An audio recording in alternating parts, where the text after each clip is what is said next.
We'll start with a roll call. Rob. Robert Sullivan. Sally Tobias. Paul Rasmussen. Michael Barron, Town Planner, and we'll be here around 8 o'clock. Peyton McManus. Heather Grant. Erica Dalman-Gayat. Do we have anyone on Zoom? Nope. Good. All right, Erica, you're in our vacant seat. And Heather, you've got the council seat for the start of the meeting. Yes. And approval of the agenda. Anybody have modifications? I'm happy with it. All right, I'll move to accept the agenda. Second. Second, all in favor? Aye. All right, and 1, 2, 3, 4, 5. We're at 6 voters right now, so 6-0. Planners report.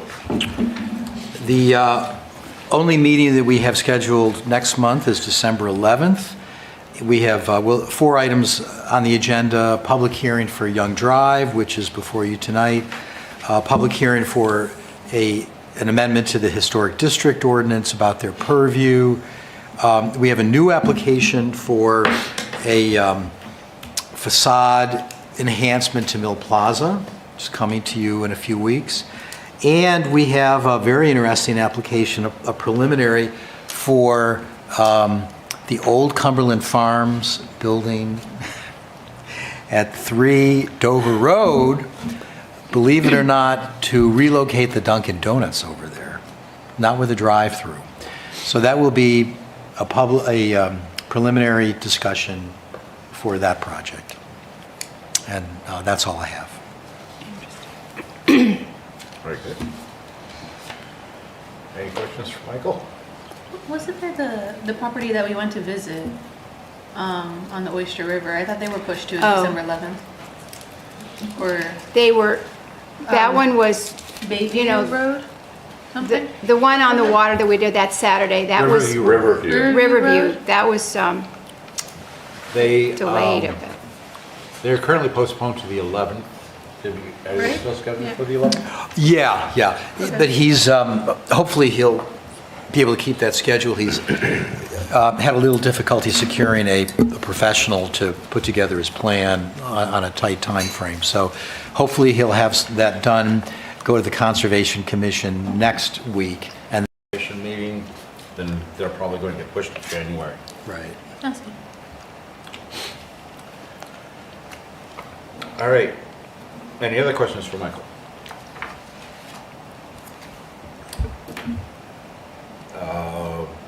Reports from board members who serve on other committees. We'll start with town council. Okay, so the town council met on Monday, and we had some presentations as the first portion of the agenda. So we had a discussion with the Stratford County representatives, Commissioner Chair George Maglaras. Okay, and the county administrator Raymond Bauer. So they had a chit chat, but not a lot of facts, because budgets that are coming up, they're not due to the town until January. And then we had the Ag Commission and Parks and Rec. And it's really, it's good to hear some of the progress that's been made and the interesting subjects that come up on there. But they were very short summaries of, what they've been working on in the last year. We had the planning, we had public hearings, and we had moved the review of the budget, which was supposed to be the first thing on the agenda. We moved it to the last, because obviously then nothing would have gotten probably done with the rest of the agenda. We had a public hearing on some miscellaneous zoning changes. Some of that was updates on childcare and other areas that were sort of a flow down from the state of New Hampshire, and I can't remember what else was on the miscellaneous one, because the big one was then on the workforce housing initiative. So I think we got some good feedback on that, and the council did not do any discussions on it. That's planned for the future, just based on the amount of time left, but we had some good feedback from the public on that. I thought the interesting part, though, was on Stratford, was they talked a lot about aging and the increase in individuals over 65. So there was a statistic about, I think this one was the statewide, that they had like 16,000 people over 65, but within 10 years, it would be 60,000. That's county. County? Oh, that was the county. Okay. And, you know, obviously, it goes right back into housing needs. They have some ideas on, you know, being able to support more seniors staying in place. But in general, that talk was also about the capacity of where people need to live, whether it's downsizing, whether it's staying in place, whether it's, you know, places like Harmony Homes in terms of support. It all gets back around to housing and also, you know, support staff that would be involved with that. So I think that was it. We just talked very briefly on the budget. More to come on that. And I can't think if there was. I'm going to footnote Go ahead. for the public hearing. My loose count was 12.5 pro, 1.5 con. One person was on both sides of the fence. The primary con reason for both people was they didn't want to see it in Orly. That was it. And that was it, yeah. Okay. Okay, that's it. Other committees? Can I just ask one question? It was about the Wagon Hill. I didn't quite understand in the beginning, there were some comments about Wagon Hill and continuing on with the process that was initiated and the funds that were received and then allocating those. So I didn't So understand. I think, well, so what happened was, and there was a large contingent of Durham that came to speak because the house at Wagon Hill needs a lot of investment. It's in the budget for the year. So they were really speaking to the budget item. But because it was going to be very, very far at 5 minutes each, rather than waiting to actually talk about it during the budget section. discussion. So that's what that's all about. Mr. Thanks. Kelly arrived at 7:09. That's pretty good. Not bad. Yeah. Your jack is cool. I want one. As long as I don't have to carry the sign that says stop, so. The IMAC committee met this morning. We had a discussion with one of our town members who had lived in Brattleboro, Vermont when they were doing a pilot program for composting. And we got feedback from him. Right now, Brattleboro actually is doing their own in-house composting, and it's paying for itself as it goes because they are selling the compost. So we're going to, you know, there's interest in taking a look at their operation, see what it looks like, see what's entailed.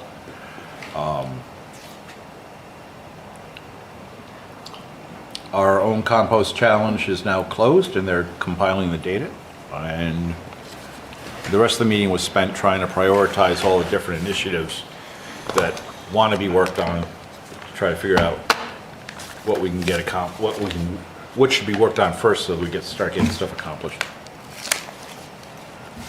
And Chair, can I just comment on that with discussion here, that we could bring it to the Transfer station. the station, the transfer Yep. station. And that was a game changer for us because all of a sudden now we can store it, but then we don't have to do all the complexity of composting and everything that's involved in that, and we were not good at it. And it maybe was the container we were using, but bringing it to the transfer station was just a huge plus for us. So that made all the difference, so. Plus, you can bring a lot more stuff to the transfer station than you'd be able to compost in your backyard. That's right. And so we could capture everything, just temporarily store it in our garage, and then once a week bring it to the transfer station. And that's worked out great. And just to piggyback on that, and what we noticed as well was just a reduction in the solid waste, of course, that we were bringing there, to the point where, you know, we were only bringing the kitchen bag every other week. You know, we every week we'd go with the compost, but every other week we would be bringing a plastic bag. That's right. It is amazing. It is. It's really a is. win on all Yeah. fronts. It's Yeah. terrific. So I just wanted to mention that just to get it out. I think it's interesting with the Brattleboro because it's even, I mean, it's, the town size is 12,000, so it's sort of, I mean, it should be something that's at least comparable. 16,000 is what they are right now. Oh, really? That's, oh yeah, I'm looking at 2023. Well, still, that's about. But, still a lot. Yeah, they're about 2.5 times the size of us in terms of what the municipal waste footprint is. All right, other committees? No, okay. Public comments?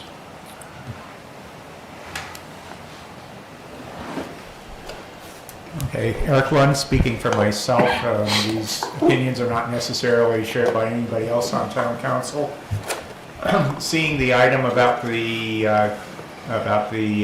parking regulations and the site plan regulations prompted me to inquire, are you thinking about looking at reducing other parking minimums as they currently stand in the site regulations? Because in my role on the Energy Committee, I've seen some of those minimums, and they strike me as being excessive. Just as an example, the requirement for a restaurant is 1 parking space per 100 square feet of restaurant. And if you do the math on that, that means that your parking lot has to be more than twice the size of the restaurant, which seems absurd to me. So, I know that Dover, at least in their central business district, has completely eliminated parking minimums. And So those are things that we'll be looking at as they come up. We have a subcommittee right now looking at downtown stuff, and right now it's primarily focused on housing right now, but we also plan on looking at more general downtown items as well in terms of a revitalization effort. okay, And so it isn't here, which is yes. what I wanted to hear. Thank you. Well, the reduction of parking could actually help with the housing initiative with, yeah.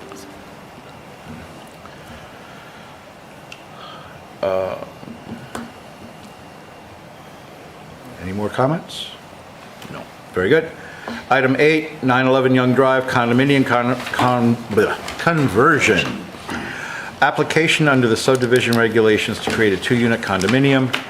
One half of the proposed structure is completed and the other half is planned for construction. Young Drive LLC, property owner, care of Francis Chase's agent, map 107, lot 92, in the Coast Corner District. Mr. Chase. You're back. I'm back. A couple more This- times. This is what, the 5th or 6th conversion you've done? 7th, I think. 7th? And the only reason I mentioned to Michael, the only reason we didn't take all the lots and do them all at once was we really left it open in case somebody wanted to buy a lot and put a single family on it. I mean, if I had condoized, it would have been a waste of Yeah. a huge amount of money, number one, and it wouldn't have served that person who wanted to put a single. And we've had inquiries numerous times for single families, but they just never have came to fruition yet. Okay. How many more do you think you have coming? Well, we have 4 more lots. 4 more lots, all right. And I didn't compare them, but the condo doc is essentially the same as the previous ones? Yeah, to meet the requirements to recording at the Register of Deeds, so each lot has to be very meticulously surveyed. So this strikes me as an administrative action, regrettable, but because it's a subdivision, we have to go through all of this. There's no way we can make this, because if it's the same document, the only thing we really look at is the condo regs, this right? Which we have limited purview over, and is there any way this can be done by minor site committee, or can we approve it as a template so that staff could do it in the future? Oh. If all they're doing is I- changing the lot numbers and Because it's- things, They're the same. I think that makes sense. I think you can approve this with a condition that the remaining condominiums, that you leave to staff just to do a cursory review, provided that the circumstances are the same and the condominium documents are essentially the same. Sure, I think that... What does the rest of you think of that? Yeah. If I look at the condo docs, it looks like the only thing they're changing is declaration of condominium of 9 and 11 Young Drive, and Yeah, essentially it's some the other garage. language having to do with the specifics, but, I mean, it looks like it's a template. So it seems to make sense. I'd comment, there's a lawyer that I hire, then every time we sell a piece of property, there's a lawyer that the bank hires, then there's a lawyer that the client hires. I mean, we have 4 lawyers involved in this, checking these condo docs, and then the registry of deeds. I don't believe she looks at the condo docs, but she looks at the plan. So we have so many people looking at this. And I will say, I believe, I used to be the property manager for the state, I believe there are a number of town legal staff. Well, and I think also on the map, I mean, we know already what the other lots are, and all they're gonna do is get, you know, built on that with the condo doc. So it's not like we're seeing something different in the lot No, lines. they stay the So, same. Yeah. I went and looked at it, the first time I noticed there was a building going up is when the trees lost all their leaves, and all of a sudden I see a little blue home being built back there. I'm like, I gotta go see what's going on back there. I will say, It's when I was cute. a chairman in Seabrook Planning Board, one of the things that we always wanted to make sure that there were 2 water shutoffs. That was one of the conditions, and you'll see it's written, it's marked on the plan. And that was one of the things, because the water department wants to be able to shut the water off if you don't pay the bill. So and you have a great water department here. He does an awesome job, and he always has his shut-offs where he wants them. Do any members have concerns with the idea? Did we get an opinion back from, I don't see there's a problem, but I'll confirm that with Laura. okay. I don't believe so, Mr. Chairman. It's something for us to think about. We're not approving tonight, so we have a cycle to think about it. Going on from there, yeah. Everything look like it's complete, Michael? Yep. Yeah, you can accept this as complete. And when would a good public hearing be? I think we have already scheduled that for December 11th. Oh. Which we have to do, because for our notices, we have to send them out when it's being accepted and when the public hearing is. So the motion just has to be to accept, it doesn't have to be to schedule the public hearing? Correct. All right. Mr. Chairman, I'll make a motion that we accept the application for 9-11 Young Drive condominium conversion. This is map 107, lot 92 in the Coe's Corner district. A second. Any discussion? All in favor? Aye. All right. And once again, oh, It yeah. was a unanimous vote. Okay. Thank you. See you in a couple weeks. Did you have something to say, Mike? No, no, but not about Francis. Yeah. But once again, I just want to repeat what I said, that the planning board sets public hearing dates, except a couple of items, including for site plans and subdivisions. State law requires when we send our notices that we tell them, A, when it's being accepted, and B, when the hearing is. So that's why the staff has to pick the public hearing. If the planning board actually wanted to change it, you could, but we would then have to send new notices out. All right. Item 9. This will be a public hearing for parking requirements and site plan regulations, amendments to the site plan regulations to bring them into compliance with state law, reducing the number of required parking spaces for multifamily developments with 10 or more units to 1.5 spaces, and allowing for alternative parking solutions to reduce the number of required parking spaces.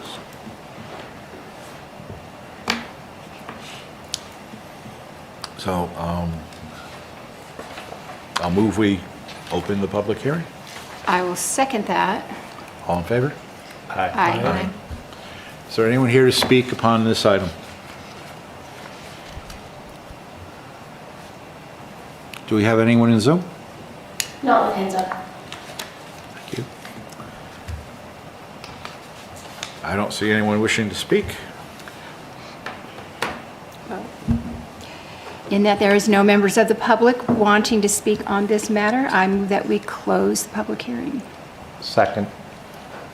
Discussion? All in favor? Aye. Aye. Unanimous. All right. So are we good with adopting this? I have some questions. Yes? So, in my review, I liked the language in blue, and as reading through that language in blue seems to imply that if you want to not have your 1.5 per unit dwelling, you can provide alternate parking solutions and alternate transportation, and if adopted, you wouldn't need to have the 1.5. Correct. Or any. Or any. And so I think that's a terrific idea. From where I sit, I sort of think, why go through the gymnastics of that? I would say, why have it, as I was reading it initially, I said, why 1.5? Why not 0.75? And then I said, why not 0? And let the developer figure it out. And if he thinks the market is worthy of providing parking and he wants to incur that expense, then they can do that. But they shouldn't be, forced to do that. And I personally don't even think they need to give us an alternate transportation and parking solution document. I would say that we remove any parking minimums, and if the developer wishes to provide parking, they can do that, and if they don't need to give us anything. That would be my proposal. Or we just move that to 0, was another scratch-up that I had. So those were my initial comments, and then before the meeting, I did just do some research on, to sort of Eric's point, I did some research on cities. So in a broader sense, I think we could just say, I would probably start working down through the line and just really taking a deep look at any of the parking minimums, and I would be inclined to remove almost all of them. But for this, I would most likely move that number to 0 and just not have them go through the sort of motion of providing us an alternate path, because anyone can say, or we provide them a template that says, well, they can get rideshare, at which point they don't need to do anything. And of course they can get rideshare. So that would be my initial proposal is we could move that number to 0. It's currently at 1.5. And it would just have the effect of they don't need to give us anything.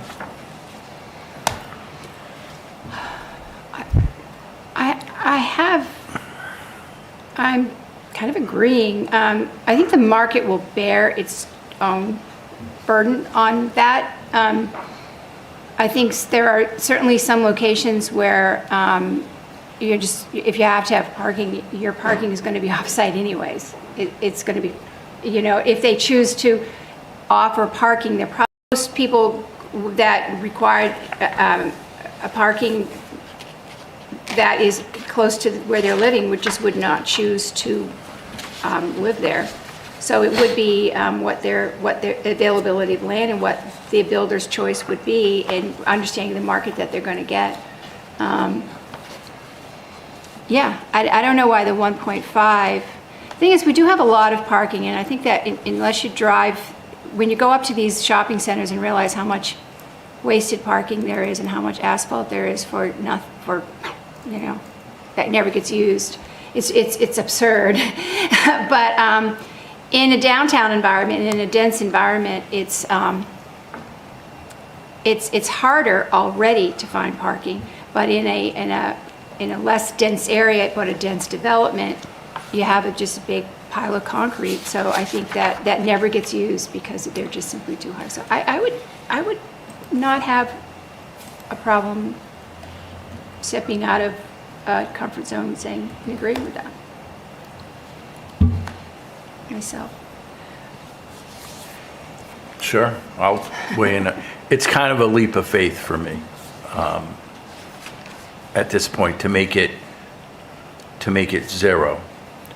And just doing a thought experiment here, if I create a multi-unit dwelling unit with more than 10 units, and I don't want to put parking out there because parking's not going to buy me anything, but are those units going to sell? Are they going to sell without parking? And that's what I struggle with, Peyton, that I don't know. Who are they going to sell to is what it really comes down to. And I want to point out that I heard two people talking about two separate things here, right? Because as Richard pointed out, these two items here are talking about residences. And what I heard from Sally was talking about commercial spaces. No, I wasn't talking about, I was talking about residential. I just used the example of a commercial. I was But talking about. I'm kind of with Richard, because in the other document that we're looking at later today, we're going to say, we're not going to allow parking, anybody to create parking of any type, basically. We're not going to allow parking lots, we're not going to allow structured parking in any of the places where we'd also be saying, oh, and by the way, you don't have to create parking for the units you're creating. That's right. So it does become this leap of faith of suddenly we have potentially places to live and nobody has a place to put a car overnight. Because that's the one thing we don't have downtown is overnight parking. To the point where the market requires that parking and the developer went to great extent and expense to come in front of us to alleviate some of that parking issue in our downtown area. Can I speak to that? Go ahead. So I was thinking about that as well on the way here. And I said, let's just say there are two developers and there are two choices. One developer wants to provide parking and they think that they can get a premium for that, for providing parking. And when they run their numbers, they say, hey, it's worth the extra $50,000, $100,000, whatever, to provide that, and I can get an extra $500 a month if I provide parking.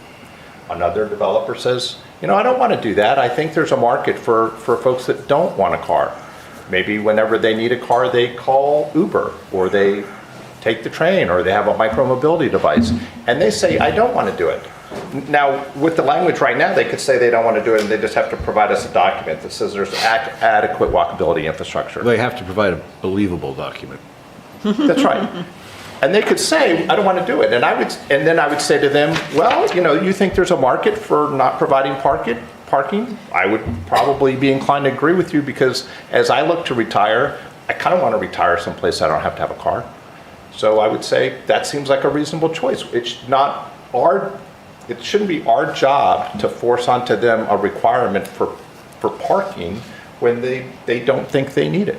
And then the market can figure it out. Now you'd say, well, all of a sudden they don't do it, and all of a sudden we have cars all over the place. Well, there are ordinances about that, and if you park someplace that you can't park, well, then your car could be towed. But let the developer, let whoever's putting out the funds to build this infrastructure, let them make the choice. And they will look at what their market would be. I don't think they would say, I don't want to do it because I don't want to spend the money.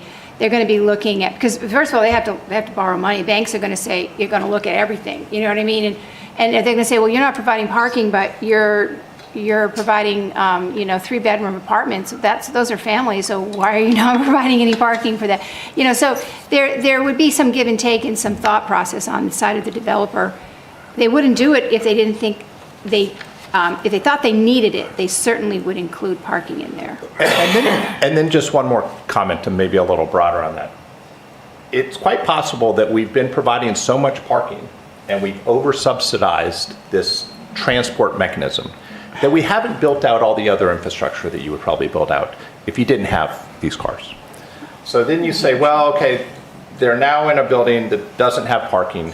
So now they need infrastructure to be able to get around their town. And I would say you have a right to move around your town without getting in a car. It should be just a fundamental right that you should have a safe access to be able to move yourself throughout your town without a car.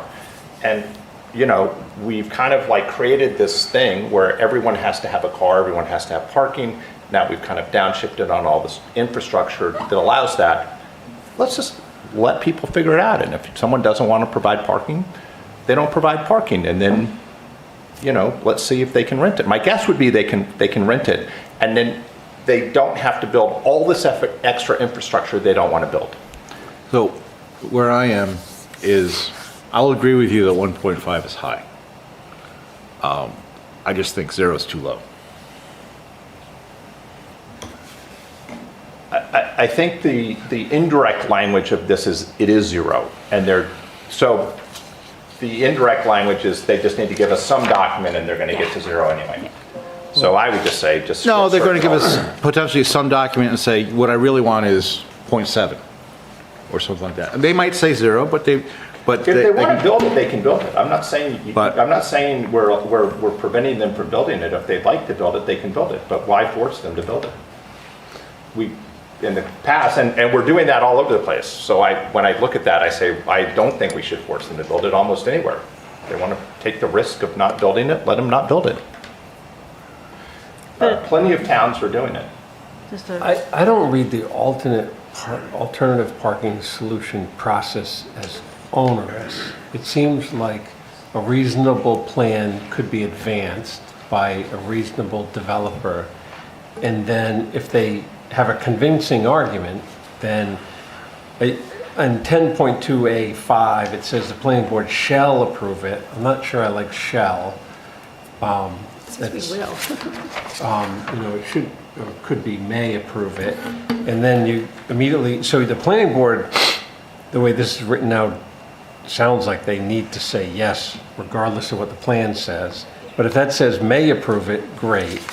And then the requirement here of, you know, having a So third. where do you see shall approve it? 10.2A5, the second to last sentence. Second to last Yeah, it paragraph. says planning board I think it shall should, approve. the planning board can approve it. So if we like the plan and it makes sense, okay, the planning board could approve it. Right, so I think you have to take 5 and 6 as a couple. Okay, well, but the way this is So written now is what that it- forces the planning board to say yes, regardless of what's in the plan. Wrong, it doesn't. 6 allows us to say, we don't believe you, we're going to do a third-party review. And if the third-party review comes out and agrees with the applicant, then our hands are tied. But the third-party review comes out and says, no, the applicant was off here, we think you need X instead of Y, then we're within our rights to say, Demonstrate this and reject the plan. yeah, well, it says in 6, the planning board shall not be required to approve the alternative parking solution if the results of a third-party review conclude that the proposed alternative parking solution will not meet the parking demand created by the proposed residential use. Why couldn't the planning board reject it by itself? That has been put in place because there are numerous municipalities in the state that have onerous parking requirements, like 3 minimum spaces. And if 5 said can, then that would still allow them to say, yeah, we think you need more. We don't believe you, out of hand. By doing the shall and then combined with the shall not, if a third-party review agrees, it specifically is there to limit the planning board discretion to avoid the situation where planning boards are trying to kill projects with parking demands. Yeah. But in if the case of applicant this- does, because it says, if the applicant can demonstrate, the planning board shall, is there, which actually that's what the state law says, but you may have some flexibility here. But if the applicant does demonstrate, then shouldn't the planning board, don't they need to approve it? Yeah, I mean, if it's a convincing plan and the planning board says, we like this plan, we buy it, and there's a vote, and the planning board agrees, then it seems like this process would be reasonable. And then, I'm not against a third-party review. If the planning board rejects it and the third party said, hey, this is actually a great plan and you guys are being unreasonable, I'd be okay with the override. But it seems like the power should be with the planning board initially to say yay or nay on it. Am I reading this correctly, that, because if the applicant can demonstrate, how does the applicant? Yes, planning boards are being punished by this for being too negative in the past. Too much required. But we're already, if we were to change this on, say, the front to 1, we're already saying, okay, 1's the rule, and now the difference is trying to go from 1 to 0. Oh, but this also applies to everything in the table, including commercial requirements. This alternative parking solution. Oh, no, wait, it does so. Oh, no, demand for proposed residential use. Residential uses only. You could actually, this should probably say for any use. I think the state law said residential, but I think that should, I would suggest taking out residential. This should be allowable for anything. I would agree. We could include commercial with this language. I mean, this would give immediate It would change everything. relief, good word, to any projects that are being thought about as, oh, I have an option here to be going with less parking than is currently required in the site plan regs. Well, certainly for any mixed use with residential downtown, it would be a large relief. I mean, you could imagine someone looking out 10 years. Though, I will, I'm sorry. I will say, if we're going that route, okay, I'm going to go back to what we're going to be looking at later. I think we need to rethink our, if we're going to be pushing the idea or allowing the idea of doing shared parking, which is what this alternative parking solution is, right? It's a way of someone saying, you know what, I'm going to use parking that's elsewhere in town. Then we have to allow, our zoning has to allow that parking to be used for off-site purposes. And right now, we're proposing that we're not going to allow anyone to do parking for anything other than the site that they're on. Two things there. One is we assume, that everyone has to have a car. I think. I'm not making that assumption. But, it's not everybody has to have a car, but anybody who needs a car has to have a place to put it. Then they would select to put it in a development that provides parking. Yes. And if they don't have a car. And if there isn't any in Durham, then they won't be here. Well, Which think means they'll be 0 driving into Durham from somewhere else. I think 0 feels light to me. 0 feels light. 1.5 to 1, I could go with 1, no problem. And one of the reasons 0 feels light to me is just the practical nature of, we don't have the bus, we don't have the ability to regularly get from, because the scenario we're projecting here is we want somebody to come develop downtown. And the first developer who shows up gets a really good deal on parking, but later on, if downtown develops more and more, you might actually run out of spaces. well, there won't be any parking downtown with a downtown development. There just simply isn't parking space for large amount. Like if a swath of the Main Street is redeveloped with, commercial down and up, their commercial is fine with the public parking, but their housing will have no there's just, because there's no parking available. The corner of 66 and according to Main Street and Pettibrook, they really had they didn't have enough parking. They had to have off-site parking. Hasn't been built yet, but any parking that's going to be done in a dense downtown is going to be off-site anyways.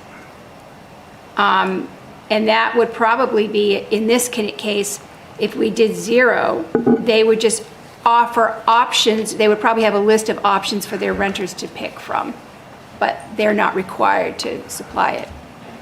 Where's that spot practically, though, within a quarter mile of downtown? Maybe I'm missing the spots that are There really is Mill very... Plaza was one place that has excess parking. Depot. We've, And the depot. and the depot. Depot lot. The depot lot is, The town rents those You- spaces. They Right. do, and it's sought out, and And it's they're- it's and often they're- booked. and that's what I'm saying, is it's Yeah. full. It's not, there's not any spare parking there. We don't have any It's spare full. parking.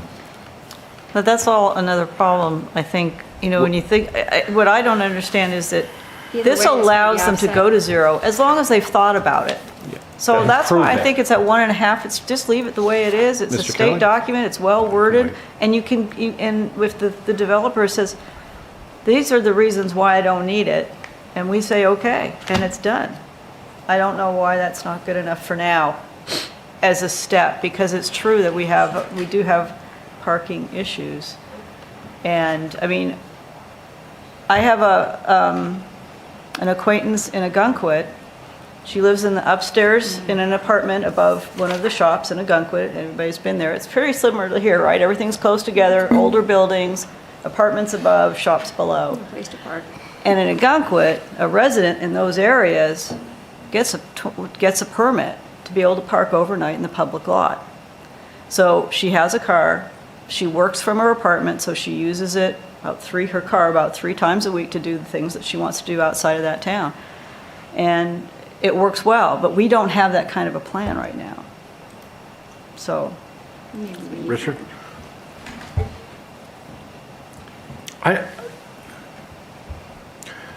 Perhaps someday we will be at a point where we're utilizing a different mode of transportation and we're out of the car. But I don't think that's anytime soon. And I say that because the infrastructure isn't there. We've allowed the rails to go away. And the only hope that we have, that I can see anyways, are buses to move people around. And there's a potential for that. And that's part of my reluctance, Peyton. And I would certainly entertain revisiting our parking regulations and revisiting the results of those regulations, in that we look at the Mill Plaza parking lot and we're like, wow, that was way too much there. And saying to a developer, hey, yeah, you can redevelop some of that parking to additional commercial or residential space because we don't need all that parking. So as society moves out of the car, I'd certainly be willing to repurpose existing parking that goes unused for other uses. But 0 it's despite what I've heard, and you've made a good point, I can't go that far. And I could go as low as 0.75 for studios and 1-bedroom units, which means it's still 1 for 1 until you get to the 4th unit when it becomes 3. I believe that's the way the numbers work, right? 3.25 or 2.25 rounds up to 3, right? When we talk about parking Yeah. spaces. And we could probably trim down from 1.5 to 1 or 1 1/4 for the large 10 or more units. But I'm with Mr. Kelly. I'm kind of hesitant to go any lower than that right now, because we're not just talking downtown zone. This should be anywhere in town. I completely agree. And- I was never thinking like this is just downtown development. On the merits, well, you know. And so I would like to avoid the issue of people parking on the grass everywhere. which I do see a fair amount of around town. I think we do need to be considerate of what kind of parking people do provide when they do add additional units to existing places. And then, so when I was thinking about that, I'm not just thinking about that, Tom. On the merits, I don't think it should be our job to mandate that someone has to build infrastructure for a transportation device, and we're effectively subsidizing that, and then saying you have to build all this additional infrastructure just to support that, when it's quite possible that someone that rents that doesn't want that infrastructure, and they might not need it. Now, of course, it says to us, well, as owners of the commons, we should probably be providing that infrastructure in some way for people to get around. Do we do that? We don't really, because we've been subsidizing this infrastructure and this way of doing it for an awfully long time, and we've chipped up our cities and our towns. You're less than a half a mile from a train station downtown. In Massachusetts, there are a whole bunch of zoning that's taking place that says if you're within a mile of the MBTA station, everything changes because you have infrastructure. We have infrastructure right here, just whether it's being deployed or not. Six trains a day is not infrastructure. I agree. And it's But not everyone, if you're under 16, you're not driving, and it's quite possible if you're over 75 or 80, you're not driving. So we've got this swash of people, then we're saying, okay, everyone has to have a car. I think if the developer wants to do that, they can, but we shouldn't be forcing that. It's not our role to force that, and we should allow the flexibility, and it is allowed there. I mean, they can go to 10.28.2 and say there's adequate walkability infrastructure, and they're just exempted right away. Look, there are sidewalks there. They can And I'm walk done. it. Yeah. Right, So they could do that. exactly. And I'd prefer they do that than for us to simply give them a pass.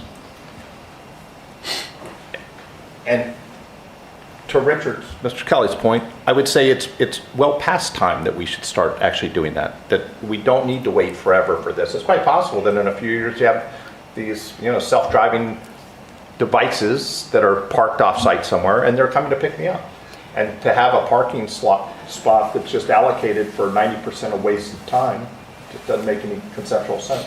So I think it's about time that we would start putting that in place, because looking forward, you can say a lot of this stuff is going to be autonomous. It's going to be doing its own thing. We don't need to allocate all this space, most valuable land we have, for parking. Where something sits inactive 95% of the time. Younger adults I know many of them just aren't even bothering to get their license or are going much later and are using rideshare. And then, because they're working out of their home, when they need a drive, they go to rideshare. They don't want the cost, and the cost of a car with insurance and all of that, it's onerous for some, and they just aren't choosing not to get the license. Yeah, I think this notion, I agree with It's a future the thing. direction you're moving. I just don't think we have the density here Yeah. of the transportation networks to help make it work. And if it developed later, we could adjust later. And I think the developer has a path to follow here, to say, I can get to zero. Just convince the planning board that that's the case. I think And this is the- a my- good first step. and, It's yeah, like a I mean- stair-step thing. All the places you mentioned at the beginning that have done away with parking minimums are cities larger than any city we have in the state. Even Burlington They has a all have parking garage. garages out the nose. Dover's done away with parking minimums downtown. They have a parking garage. They have parking garage. And And they Burlington have, has a parking garage. they provided out of they got 3 parking garages. I mean, Dover? No, two. well, if you count all the open lots that you can, as either well. way, They do have a very, I guess one question I would have, Peyton, is this parking thing holding back a developer from doing something? If you said, man, I got a whole bunch of people who've tried to develop and they just don't have the land and they can't afford to make it all work, have we seen projects not happen because of that point? I can't speak to Durham, but I can speak to Portsmouth, and Portsmouth had to do away with them in certain areas because they had these micro apartments they were trying to build, and then they had parking requirements, and all of a sudden it starts overloading and adding all this additional cost, and everyone's like, why do we need parking? We're right downtown. And they have 2 parking garages, because they added that one a So, couple and years it's, ago. And Portsmouth has real buses that are running every 30 minutes on a half dozen different routes. I mean, we, you know, if they're going back and forth to the university, you know, let the market figure it out. Let the developer figure it out. Well, that's what the back page does. The back page lets the market, I lets agree, them and that's why figure it initially I out, which looked is at that and I why, said it's very slick language, and then I said Yeah. it's so slick, just do away with the 1.5. but that language is there so that we can set a higher number and allow them to come in and undercut it. It's not there so that we can set a low bar. Which is why, like I said, I'm more than happy to go down to a smaller number for the studio units and 1-bedrooms. I might even, and I could consider it for the other number, but 0 is way too low. What about the 0.75 as you had mentioned for studio, and 0.75 for the multi-unit? Seems reasonable. Kind of meeting in the middle a little bit.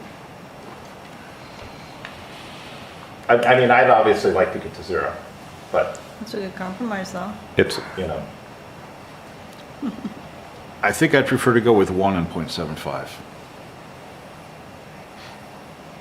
a 50% reduction, I would take that. And 0.75 on the studio. Seems. That seems rational. And then if they come and they present a plan, and where we have walkable infrastructure, they could say, But- we have walkable. I think we need to also do that with the idea of some places are going to build more parking than they need. Other places are then, which will then create parking for the next developer to borrow and use as an alternative solution. So we need to allow the idea that, because right now we don't allow that mechanism to work in our zoning. That would be, because that would be considered structured parking or. Principal use. Or it would be becomes a principal use. So we would need to allow parking as a principal use in a lot of the places we're taking it away. Yeah, I could see At that. least in some means. It doesn't have to be as a P, but it would have to be as See you. an SE or something. Yeah. Not as, No. I'd say, I mean, Special exception. we have to talk about it, but it would have to be with, along that idea. Because I think the idea of doing shared parking to get the most out of our parking is really what our goal is. It's not necessarily to get rid of all parking. That might be a goal for 50 years from now. But our next 20-year goal is to try to reduce it by getting the most out of the parking that we have and the parking that we end up creating. You could create a shared parking option. And the way to do that is to allow the shared parking, because in reality, this back page has no teeth to it because we don't allow anyone to do this. No. You can't say, I'm going to go and Use have a colleges. shuttle between my place and Goss and rent parking from Goss. We don't allow that. Or You you- can't do it. Or use the extra. Why, because we can't build a giant parking garage out there? You're talking about. No, don't big allow- because we don't allow parking as a principal use. You're not allowed to, The board has taken the position that if it's an adjacent lot and there's shared parking with an adjacent lot, or maybe even a neighbor, that's fine. That's not parking as a principal use. But if it's done significantly and it's not just shared, mutual shared, then it functions like a principal use, which has its own treatment in the table of uses. So we probably need to look at that. Yeah, That still gets back to my original claim, which is, it's possible not everyone needs a car. I mean, I hate to say that, and I know it sounds radical, Which- but it's quite which is- possible that that is the Or- case. yeah. And if someone can figure out if there's a market for that and they can build that, we shouldn't be in their way. If they say, well, of course they have to have parking, everyone, all my people have parking, have to have it, but it's quite possible that there's a segment that just don't need it. And that's what the back page does. That's what that entire side 2 allows. I'm more concerned about the first mover taking up all the available parking and causing a cascade, and the second or third mover is constrained in a way that hurts their project. I don't know if that, I think with the alternative parking solutions, I think it will be very wise if the town takes a good hard look at its parking as a principal use. Because as we want to build downtown denser, right now we can't without some parking option, and where are those parking options? We don't have many. Even the college students are, the kids that are living in Madbury Commons and such, they're begging people for parking spaces all over town come summer before they come here. So- Because they don't have adequate parking. One thing to keep in mind, right? If you're a nursing student over here at UNH, you need a car. Okay? Because part of your year, you need to go to one of the hospitals and do your work. You're doing real life work in Portsmouth or Dover, and the buses aren't going to get you there. Or at the times of day. Right. I thought we were pretty close to Educated. agreement here on .75, Yeah. 1 and .75. I would And go there's with that. other stuff that maybe we can't quite see the cascade here right now. But this feels like So it's in the zone. we've of- thrown around several agreement. different numbers. What numbers can we get a consensus on? 1 and 0.75? I'm good with 1 and 0.75. Yeah. Yeah? So, Mr. Chair, so I'm hearing he's talking. that it sounds like you can approve this tonight. The changes would be 10 units or more is 1 per dwelling unit. The second one is .7, but I suggest, I took this from the state law, but you can adjust this. That was for workforce housing. This should apply to everything. So I suggest in the second one, deleting reference to workforce housing, and deleting the word residential at the top of the second page. It would apply to all of them. And then one other minor thing.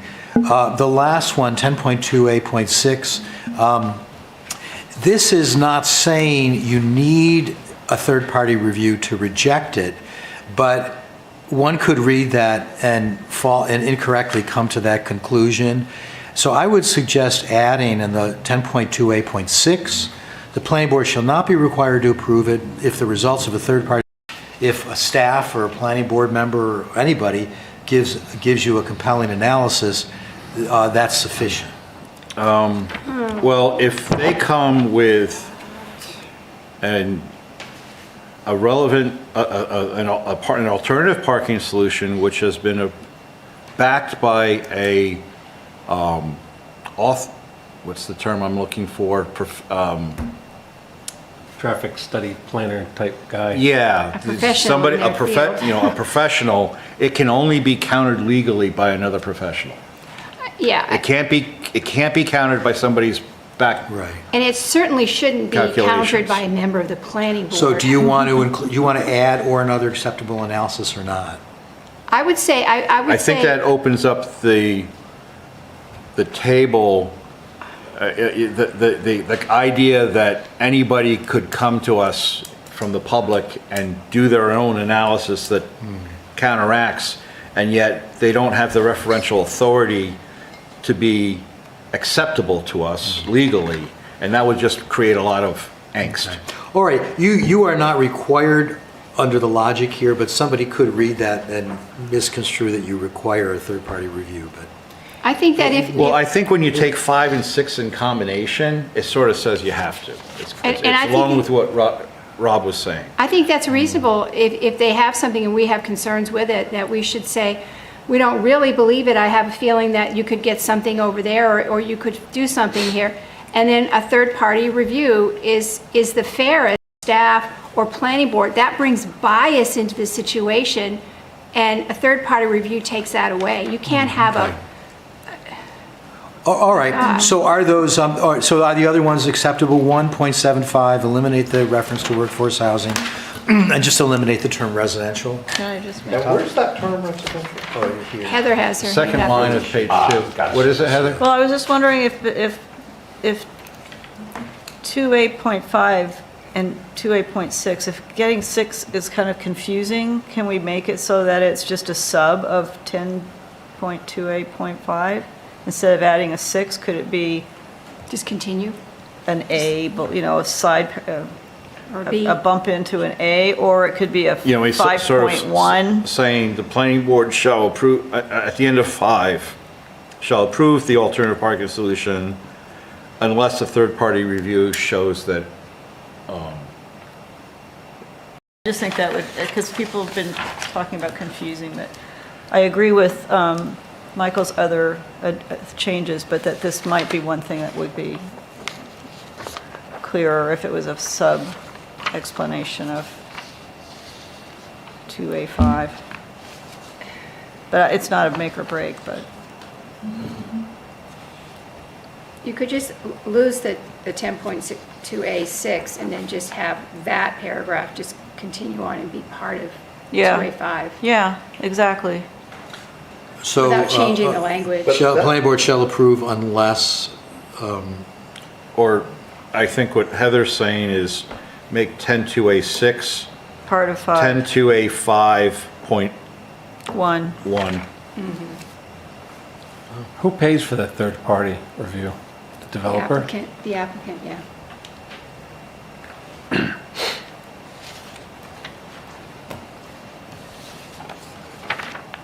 So if the planning board is going to, wants to reject it, then they have to hire the third-party reviewer. Is that what we're saying here? Yes. But that's not the way I read that, 10.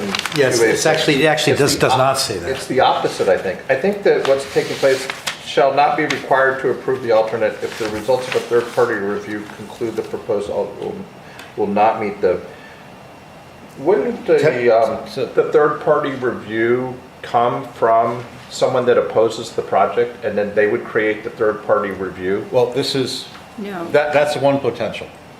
Yes, it's possible there. So 10205 says, if the applicant can demonstrate that this, you know, if the applicant provides a solution, which we're going to have to generally assume is going to come from a hired professional, right? They're going to provide an alternative solution. We're not allowed to say no to that. We have to accept it, is what 5 says. 6 says, Shall. but we can deny it. A third-party review, and they would Right. create an alternate, an Or- alternative or a counter to But that let's, initial proposal. let's say it was one of us who thought there was a problem with the review, with the initial analysis. If it's one of us raising the concern, then we're asking the applicant to hire a third party, or we're hiring a third party at the applicant's expense to review the resolve review. that. They Yes. they Yeah. say it's okay, someone else comes in, a third party, either here or maybe on a butter or something, says, oh, that's not gonna work. And then we would say, okay, now you need to have another third party come in and sort of. It depends on how we fall on it. If we feel that there isn't an issue with the initial analysis, then we could choose to say, we don't want to, and it becomes the abutter's choice to hire a third party and present the information. Because that, to me, it gets like 0.6 is, You're right, it's and then the we escape say, valve if you don't want but to. I'm not at all comfortable with this situation as a member of the planning board. I really think that this is not a good idea. I want you to hire a third party, prove it to me just a little bit better, or disprove it. And that's my, Why then I wouldn't you can't go from keep there. 10.2A6 just in place exactly as is? We can. I mean, There's nothing someone wrong thought, with it. there were sort of, I'm sure there was discussion about that language that, and they kind of like are looking at both sides of that, you could keep that in place exactly as is. We can just leave it the way it is. Yep, Okay. I agree. Okay, so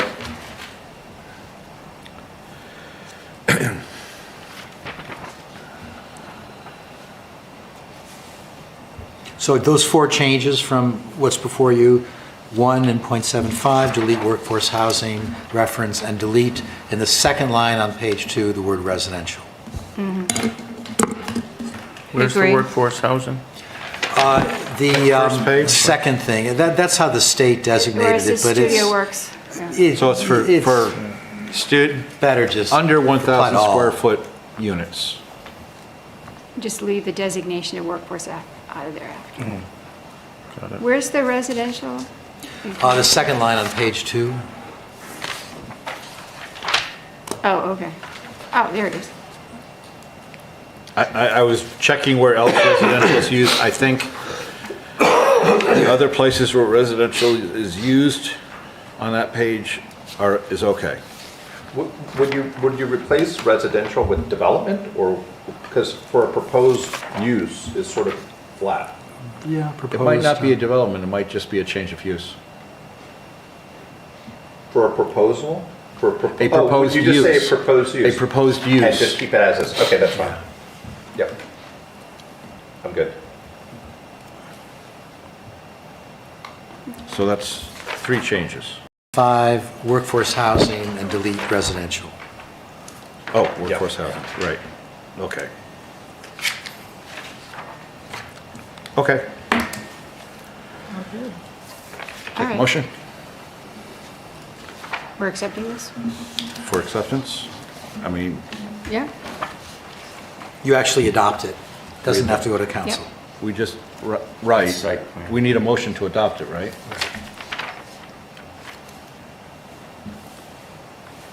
Who wants to?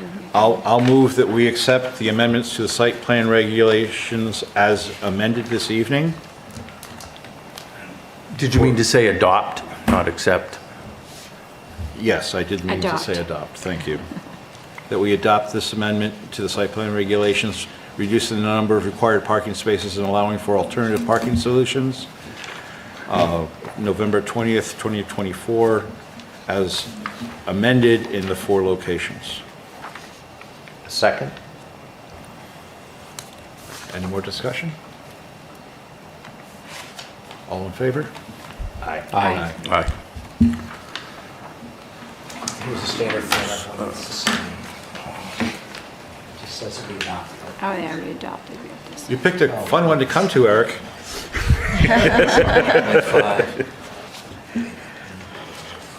Oh, no, just 3. Okay.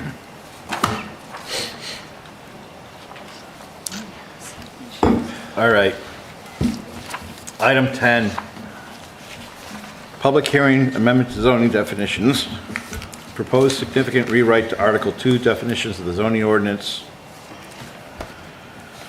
We're doing a public hearing on the document, and, which is the one I was referring to earlier, if anybody wants to talk about the comments regarding their thoughts on parking as a principal use for shared use purposes. We'll open the public hearing. I move that we open the public hearing for the amendment to the zoning definitions. All in favor? Aye. Aye. Hi. If anyone from the public would like to speak?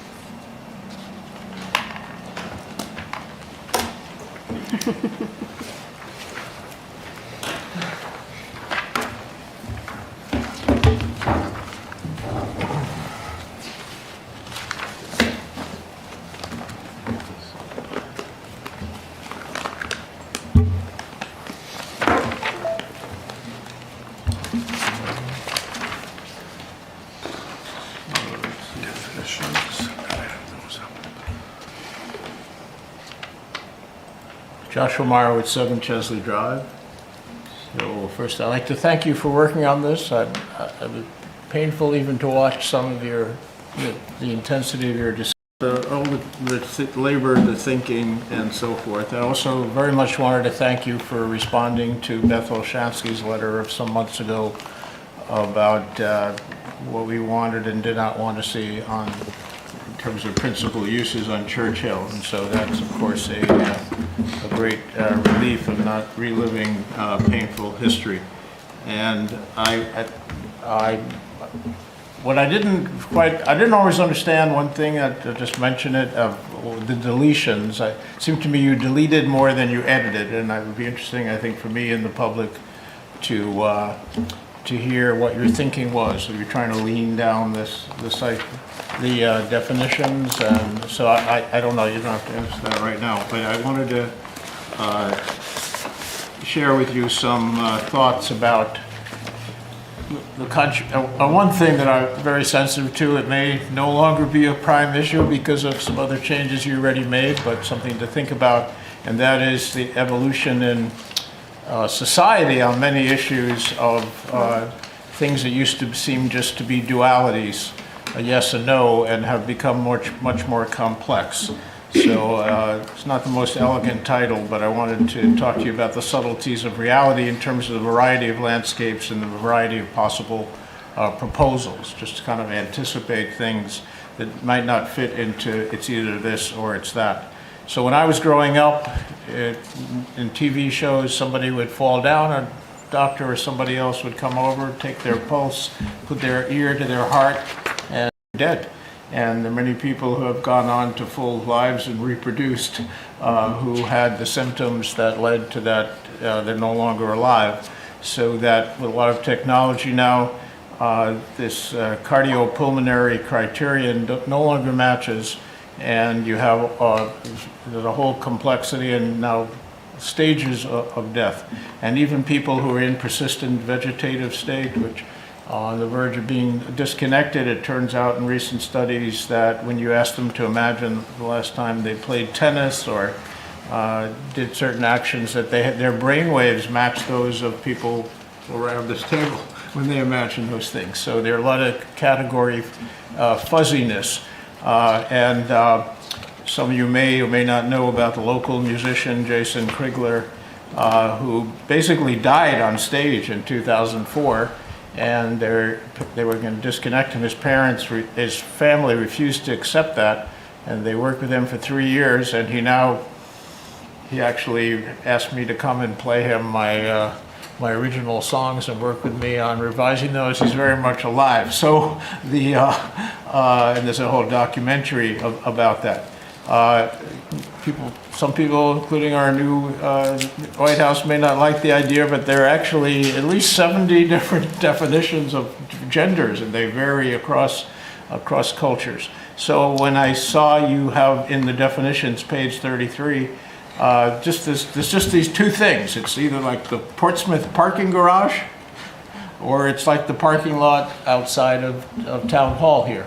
And it seems to me there are a lot of things in between that where you could have an extensive change of grade, and that gets to another definition on 21. There's a confusion here between extensive means a lot, and excessive means more than you need to do something, and so that's maybe a separate but related confusion. In that this construction sets no limit on how much grading could be done if you have a developer who wants to do it. Partly, this is partly related that you're not doing the site plan regulation edits at the same time, so maybe it's solved by that. But this was a proposed at-grade surface parking lot some years ago, as some of you around the table remember better than others. And this had 444 linear feet of retaining wall, up to 20 feet in height, topped by a 30-inch black aluminum fence. You can see the scale with people on the bottom. And this would fit your definition of just a parking lot like the one outside. I think, this became, as some of you remember, a topic of a ZBA hearing where the town attorney said that, you just do what you need to do to bring it all up level. even if in that case there was a 42-foot drop in grade, and then you're done and it's just a at-grade parking lot because it's at the grade you finish at. So the ZBA actually did not agree, not in a split vote, that this was an at-grade surface parking lot.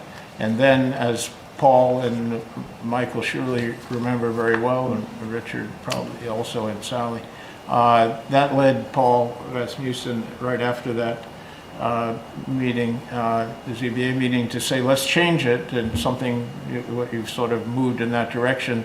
Let's call it a parking garage, again, like, something like some form of what's in Portsmouth parking garage, and then everything else is surface parking. And yet, there are cases, again, along with the fluidity of definitions of who's alive and who's dead, where you have just an extensive amount of grading. Now, again, one problematic place where that might be is no longer within your revision now, but I don't know every spot in Durham. So in this case, you had a plan that would have filled this atrium space that we're familiar with right outside, about 16 times over to the height of the ceiling, and it would just be within your current definitions, just your surface, whatever you call it now, just a parking lot like the one right outside the building. Similarly, it would fill this room we're in to the ceiling. And I think Michael saw me several times here measuring everything, calculating 25 times over, not even counting the overall net fill, which was 29 times over, but I couldn't figure out how to get 29 pictures on one side, so I did a minimum of the 25. So I just asked you to think about, it may be moot given the places it could be, but do we really want to allow somebody to exchange the grade so extensively that it's an unrecognizable topography? And again, I don't know, the site plan regulations say extensive grading and filling shall be avoided. It's very strong, but I don't know if you're editing that as well. So just put that out on the table for you to think about in terms of, given how most things in society now are seen as more gradations, more categories, more subcategories, to anticipate something that's not before us right now, but might come before us, where according to these edited guidelines, somebody could do just an incredible change of the topography and do something not a parking garage like in Portsmouth, not like the parking lot outside here, but something that's pretty dramatic and not counted for in the edits that you have. And again, just on this issue, it's just extensive means a lot, and excessive means more than is necessary. So something's got to be done with that. So that's just that's a basic thing. And again, I also, if the public might be interested in, maybe I'm misreading it, but it looks like you deleted a lot of stuff that you didn't then edit, and I don't know if you wanted to explain. I'm not saying anything's wrong with it. I didn't look through everything you deleted and try to figure out why you deleted it. It just seemed like you were trying to lean down. I don't know the reasoning. One other thing, while I have your attention and appreciate your giving us input, and somebody wrote a letter about this too, about there's something a little funky with the definition of the student housing. Maybe it's not problematic, but I don't know if you ran it by Laura Spector Morgan, but we don't want somebody to come and say we're not really student housing because the leases aren't guaranteed by parents, or the spaces we're renting not by the, anything that doesn't fit. I think it's probably okay, but maybe you want to refine that slightly, like one or more of these, or typically, just the language. It may be fine, but have one or more of these features, maybe several of these features. Something that's just a little safer in terms of somebody not arguing that it's not, that what they have is not student housing because it doesn't have all these characteristics. I mean, it's complex. I remember my master's program professor said, he would, how do you know that someone is a prostitute? And somebody said, well, she's standing outside in skimpy clothing. Well, but lots of people standing outside in skimpy clothing are prostitutes. And she has a little tiny bag, or she's sort of looking flirtatiously at male passers-by, and so forth and so on. So, and it was a quandary the students really struggled with for a long time. And then related to what you're trying to do here, you said, well, it turns out the answer is not any one of these determines the woman's a prostitute. Well, when you have somebody who has all of them, or several of them, it does that.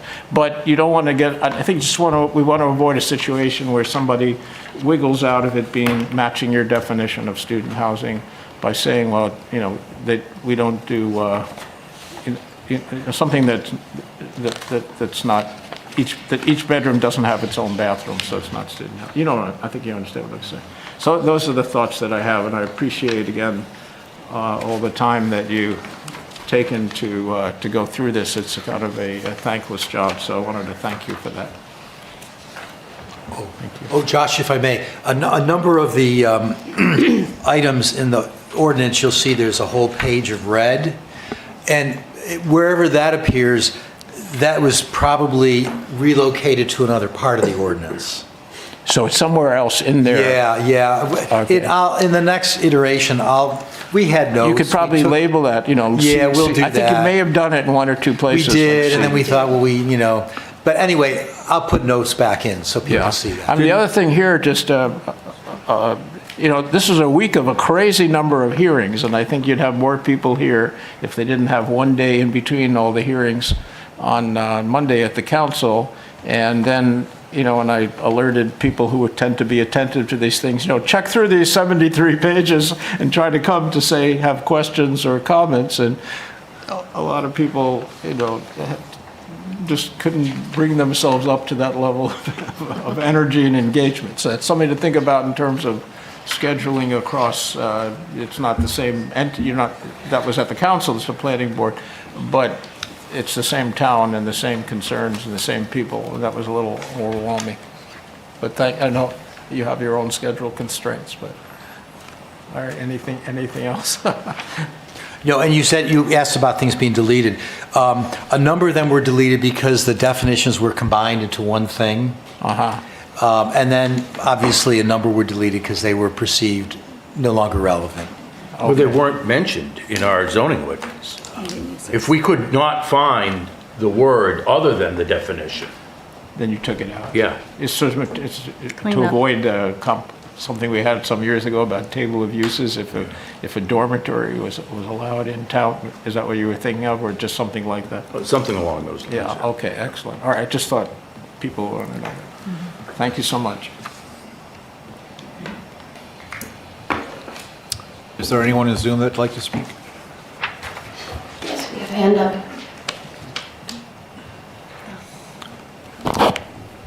All right, Beth. Thanks. Thank you. Good evening. Thank you for this opportunity. I can't say I've done a comprehensive job looking through all those pages, but a few items caught my eye. One which Julian Smith had picked out.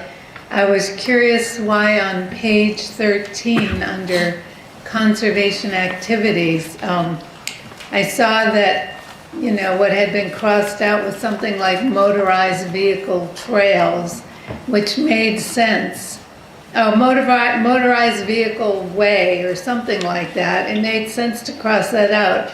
And then the word replaced there was trails, but it looked like the way it was left, it was saying you couldn't have pedestrian trails on conservation land. And I wasn't sure if that was intended that way or if it was just kind of a word salad that got mixed up in the editing process. Is that page 13? Page 13 under conservation activities. It's page 12 on my copy, but. Okay. Either way, it's But still the it's- same Conservation thing. activities. The page number is page 13. Yeah, The okay. PDF just has the additional page. I have that. And that was an interesting email because it was suggesting, and I think rightfully so, that you would want the trails on those conservation, you would want the trails in the conservation areas. Right. And- Well, that would be my point. you know, a lot of times we value the conservation land because it does create opportunities for families to take their kids out into the woods or whatever. So I was curious that it ended up reading no trails. Creating a proper trail is not a conservation activity. It's quite an intensive activity, and it would require a review by the planning board. So is this saying you're not allowed to have trails on conservation land, or did I just misread it? What we're saying is if you are building a trail, and state of New Hampshire, state of Maine have guides on the proper way to build a trail, it is quite intensive, especially if you're doing any sort of wetlands crossings or such as that. And it's something that would not be considered an activity that we would just allow a private individual to go off and do without first going through the equivalent of a site plan review. Okay, well, that makes sense, but would one understand that from? It's like that. So yes, it should be obvious to somebody who's reading the zoning that that's what that intends to. If you're just reading the definitions, it can be confusing, but if you're seeing where that is used in the zoning, it's fairly clear. Okay, great, thanks for that clarification.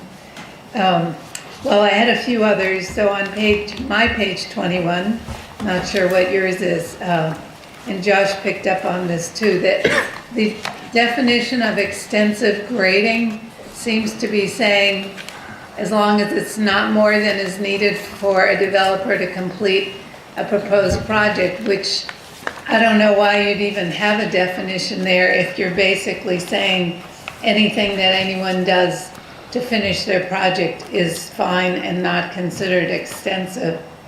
So I would like to see that reworked.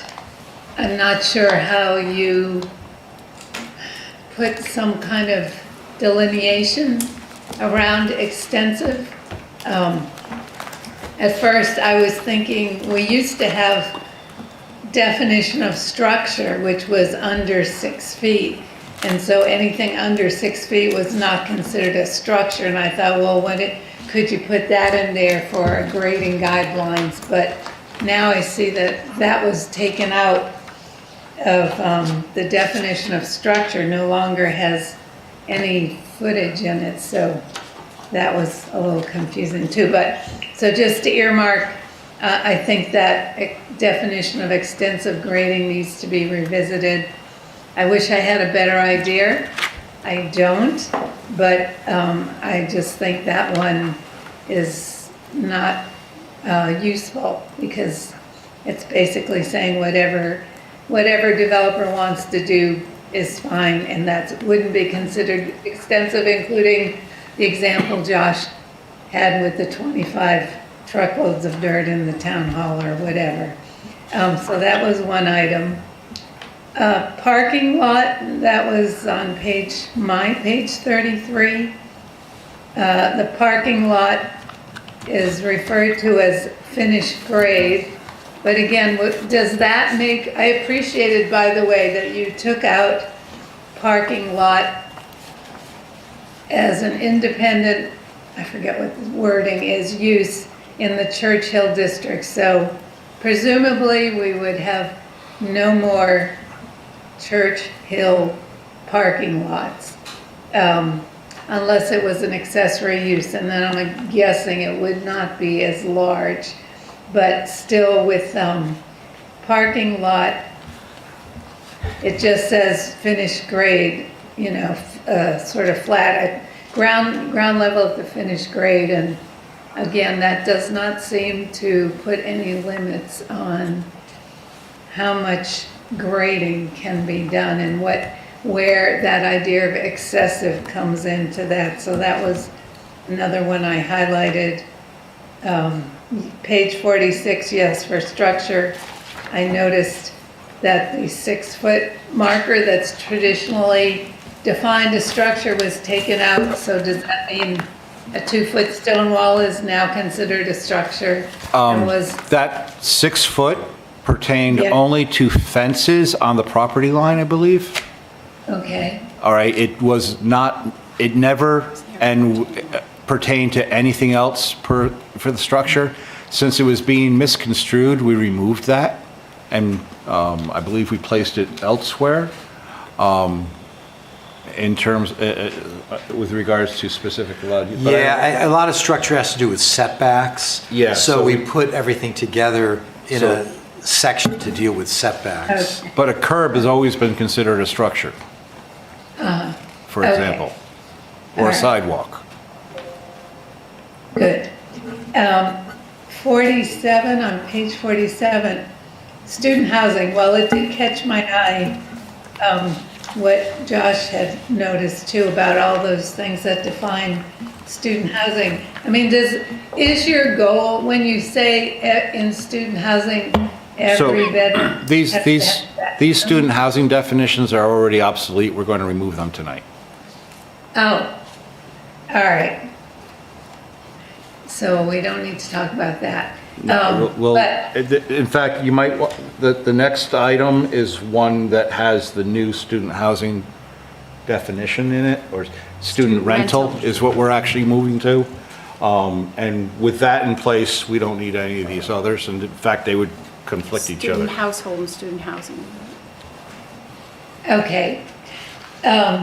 I did have a question. I know it's not part of this public hearing, so I'll just pose this as you consider that next student housing or student rental definition. I was curious if you would discuss this evening, or when appropriate, the relationship between the proposed definition of student housing or student rental, whatever the term was there, and our 3 unrelated rule that's been kind of the backbone of keeping our downtown neighborhoods tame enough so that families could enjoy living in them. It seemed like the new definition might conflict a bit with the 3 unrelated rule, and I hope, it seems like there'd be some room for some interesting and thoughtful That's what the next item is dealing with. Okay, very good. That's all I have. Thank you for your attention to all these small details. All right, we have someone in chambers who'd like to speak. Gail Kelly, 11 Garish Drive. And I'm going to speak to the same points that, well, actually on just one of the definitions that Beth addressed. And that's the one on page 21 on extensive grading. And it's, what this definition does say is that extensive is whatever the developer decides is beyond what he wants to put down for grading. And so anything he needs for his project, and if his project needs a Masada sort of fortress construction, then okay.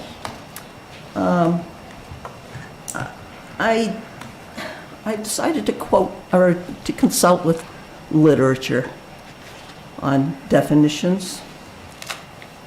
And this comes from Through the Looking Glass by Lewis Carroll. When I use a word, Humpty Dumpty said, in a rather scornful tone, it means just what I choose it to mean, neither more nor less. The question is, said Alice, whether you can make words mean so many different things. The question is, said Humpty Dumpty, which is to be master? That's all. Which is going to be master in the definition here of extensive grading? Is it our master plan, which the planning board is charged to adhere to, or at least the intent of the master plan? Or is it the will of developers and staunch advocates for developers among our town employees and this planning board.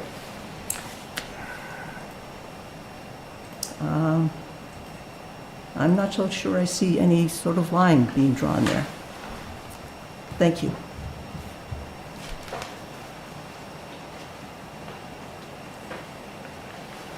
We have a hand up on Zoom. All right.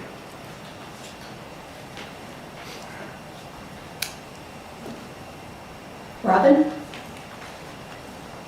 Good evening. I'm going to read something so you're not going to see my face, and it probably doesn't make much difference anyhow. So Josh, Beth, and Gail have given you a good caution about the definition of extensive grading, as in, could a developer do whatever he wanted because the amount of grading was required for that proposal. So we did not coordinate our comments, but obviously this definition is concerning to us all. So I'm going to pick up on their concern by focusing narrowly on the definition of extensive, as I have done in the past, as some of you will remember. I have to say, I really wonder what dictionaries you consulted, because none of the mainstream dictionaries that I looked at would support this choice. The proposed definition mixes two concepts. One, an absolute amount, that is, a required amount, even though it's not defined, and two, a relative amount, that is, an excess of what is required. So this definition makes no sense. First, what is required for proposed use on a site may actually be extensive, and appropriately so. Second, I don't think this definition answers either of two questions. One, how much is sufficient for a proposed use? And two, how much is too much, leading the board to consider that the proposed use is inappropriate because the amount of grading is inappropriate for a given site.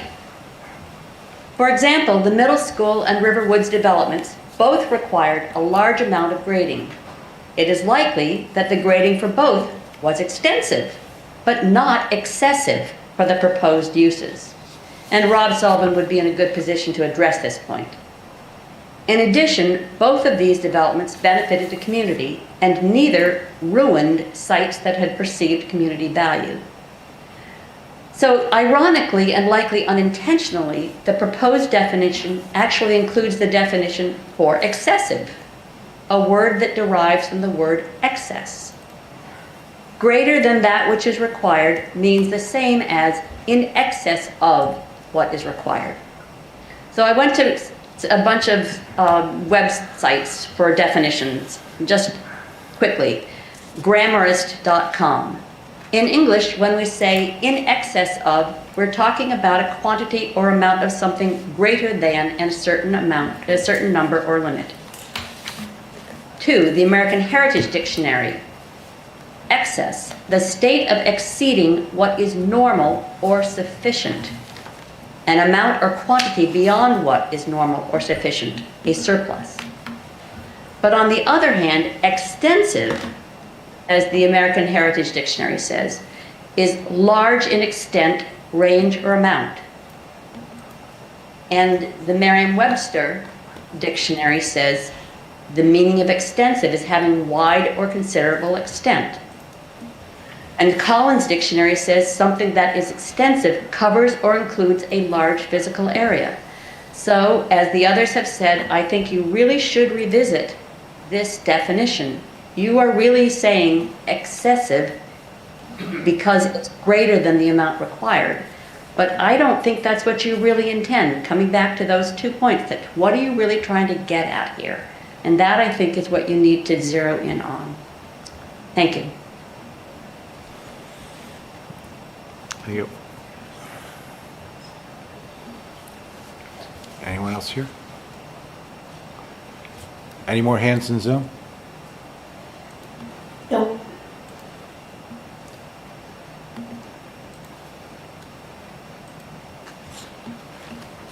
Do we want to close the public hearing?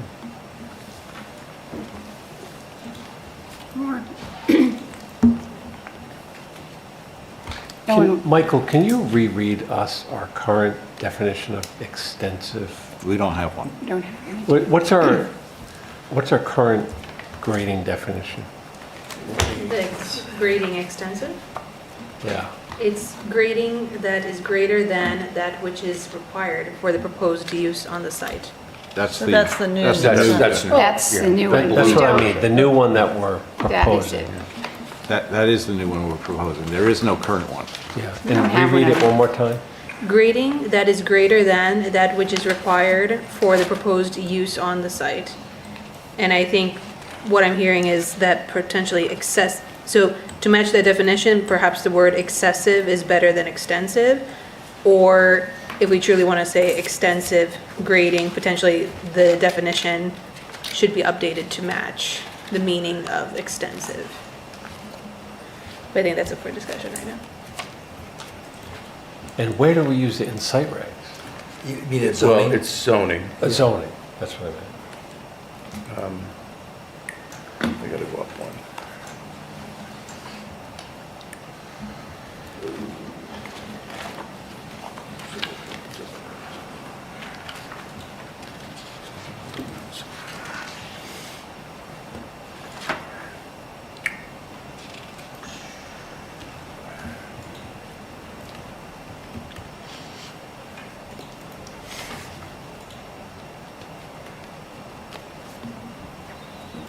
I didn't find it. I think it's only used in site plan, right? So why did we add it to zoning then? I thought it was in conditional use, but I'm not seeing it. If I may, so I think this was in the site plan regulations, I think on page 58. And you didn't, there was some talk about doing them together, to do the edits together, but that hasn't been done. So it's like an oddity that was somehow something hanging from the discussion of the site plan regulations. I think it was on page 58, extensive grading shall be avoided, just so I think. Yeah, the This use could of be something worked out when. grading, right, in the site regs, but there's no definitions in the site regs related to grading at all. If you used excessive, then by definition it would work, because grading that is greater than which is required for the proposed use on the site. So if you just converted that to excessive, it just works. I agree, yeah. So, Yeah. makes a lot of sense.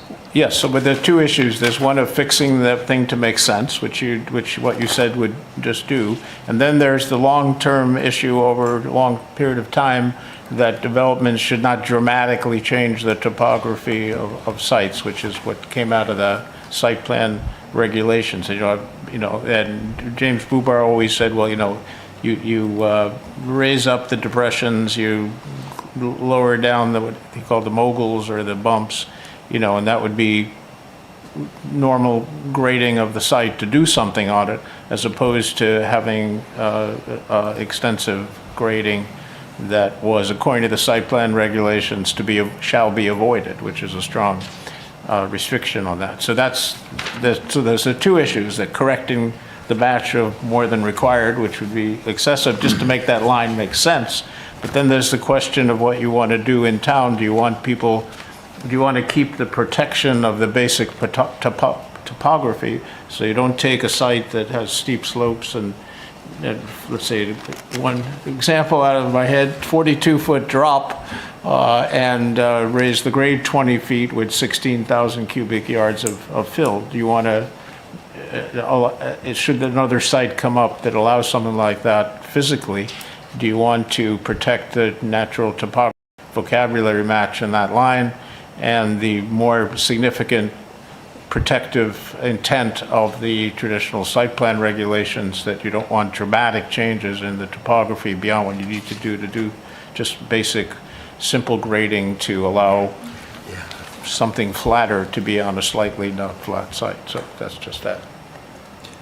See, I find that a little more ambiguous than simple grading, and the way Bubar sort of described, rounding out those crests and troughs, if you will, but. So I'm still confused okay, say we get a definition that we like, that says, man, this is too big a pile of dirt to put in place because it changes things. Where do we call it out in here, in the site regs, that say this is where that definition applies? Because there are places, like Robin referenced the middle school, well, we filled in the whole back of the also did a move like that where they shored up, filled in built a wall, filled it in behind there, and that was okay on that site. I think the reason on Church They also Hill. took the top off a mountain. That too, Yeah, yeah. that's So what- there was a lot happening there. The problem with Church Hill is it wasn't right maybe for that location, is I think how the decision got made there. I wasn't involved in it, but, so how do we say we want to stay close to what was there before, but leave the door open for change if it makes sense on a particular location? So just a point of information, on Church Hill, we were looking at conditional use, I believe. And all that criteria sort of went with it. So there was a much greater bar that developer had to overcome. Had that developer put a building in the center of that parking lot, a professional office, Or it would have been, restaurant. it would have been a permitted use. Yeah, interesting. And that wall would have been approved. Yeah. Versus the other ones were okay. That's why these rules are so long, yeah. Yeah. I mean, these kinds of terms really belong in site plan, not in zoning. The only reason where they might be in zoning is for a conditional use, where whether or not a use is approved is subject to subjective criteria. And there are, conditional use criteria are subjective: site suitability, impacts, character of development, preservation of natural resources, etc. So those are the kind of things that you would look at, whether grading is excessive. Even though in the 8 conditional use criteria, I don't think it uses even the word grading. But it really does make sense to put those more in site plan than zoning. Are you suggesting you take all these out of here and put them into site plan? I would still convert that to grading excessive, which is grading that is, just by definition, grading that is greater than, which is required for the proposed use. Then it makes sense, because grading extensive with that But I think is a little weird. extensive grading is mentioned twice. I don't know about excessive in the site plan. Excessive grading is never mentioned. It's Excessive grading is never mentioned, but extensive grading is. You got it twice, 2 hits. Correct. And that's why we defined extensive. One. Oh, because it's already used. Yeah. So is that tonight's problem to solve, or are we just going to refine the definition? If we're going to move to site figure plan out regs, how we just use it? yank them and Pull 'em in solve it multiple. later. I would say pull them and put them over to site plan regs. Everybody okay with yanking them? And that terminology is already in the site plan regs. Where? The Under definitions natural aren't, resources? but their use of, Low-impact development techniques, which include avoidance of extensive grading, and under Article 8, natural resource standards, extensive grading and filling shall be avoided under the general public. And that should be changed to excessive as well. Yeah. Oh, okay. We've always, Oh. even discussing it, we always use the word extensive. Exactly. Yeah.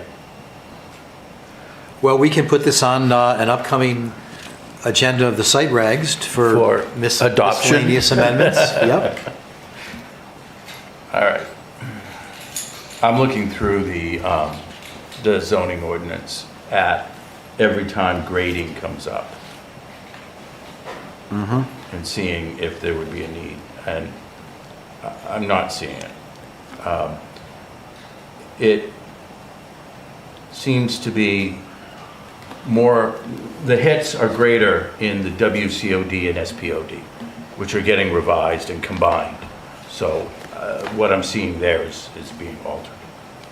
okay. But that's where all the hits are really for grading. So the we're word going to grading. pull all the definitions related to grade. Is that what I'm hearing? Okay. Richard says we can. Unless we need them, the, Yeah, we can look at that when they come to us.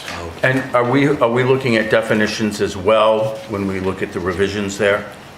The entire section Yeah. of the wetlands, so all the definitions related to wetlands will be looked at that point. And I say "we" because I'm the rep to the Concom, so I should know the answer to that myself, but I don't. I believe they have a dozen definitions or so. I'm going to open that up. All right. Public All right, hearing is third- still open. Public hearing is still open. I think we answered the conservation activities questions. Oh, sorry, one question on that. We built a lot of trails with the Conservation Commission and land stewardship that didn't require planning board approval to do I've that. never known of any. that And we so- ever- Oh, that's because they're exempt from, If it's on town land, they're exempt. Okay. There would be a developer, right, that would be building. A developer or a private individual is what We this can would build- apply. the It's town a, it's a during- permitted use A Yep, okay. in the wetlands overlay district. Is where this definition's used. It is an item under permitted use A. And trail development is a permitted use B, I think. So that's why we specified not trails in this, because it's supposed to be a B, not an A. Okay. It looks as though even in what we're considering for the definitions, we'd be okay pulling it. Okay. And I guess page 47. So I think those three definitions regarding, that start with student, we can probably pull these as well. Yeah, because We're not going to need them. We're not going to need them anymore. With Because the- those will all be That's going to removed come in on the under next. the new student rental The thing, next yeah. the next conversation. And taking them out doesn't break anything. Because they're brand new, they weren't supporting anything already. Yeah. Should we get rid of student as well? Like Is it student the same houses? as the, I can't remember if it's the same as the new one. no, it's a little different. You might want to even add a definition for student on the new one, but. We we'll have get a to that. definition Oh. for student here, an individual enrolled full-time at an accredited U.S. post-secondary institution, but that doesn't really, That is the federal definition of a student. so we can go with that. We should leave that one in So we'll there. leave that in there, because it will be, it will Okay, we'll be leave- Oh, relevant. so leave, you want to leave that, okay, leave the in student? definition of Leave in student, student, since they'll be. but not needed student anyway. household and student housing are gone. And not having it for a brief period of time is not the end of the world, since it's the We federal didn't have it definition. anyways. Well, I believe So you're leaving it though, right? We're leaving the definition of Yeah. for student, student, yeah. but we can get rid of student household and housing, because the new definition. I mean, our definition for student rental effectively defines student, but for the Right, and purpose of student that. rental itself, it's defining what a student is already. Yeah. We can get rid of all three. So, yeah, Where is it I don't think we need any of them, really. Okay. Okay.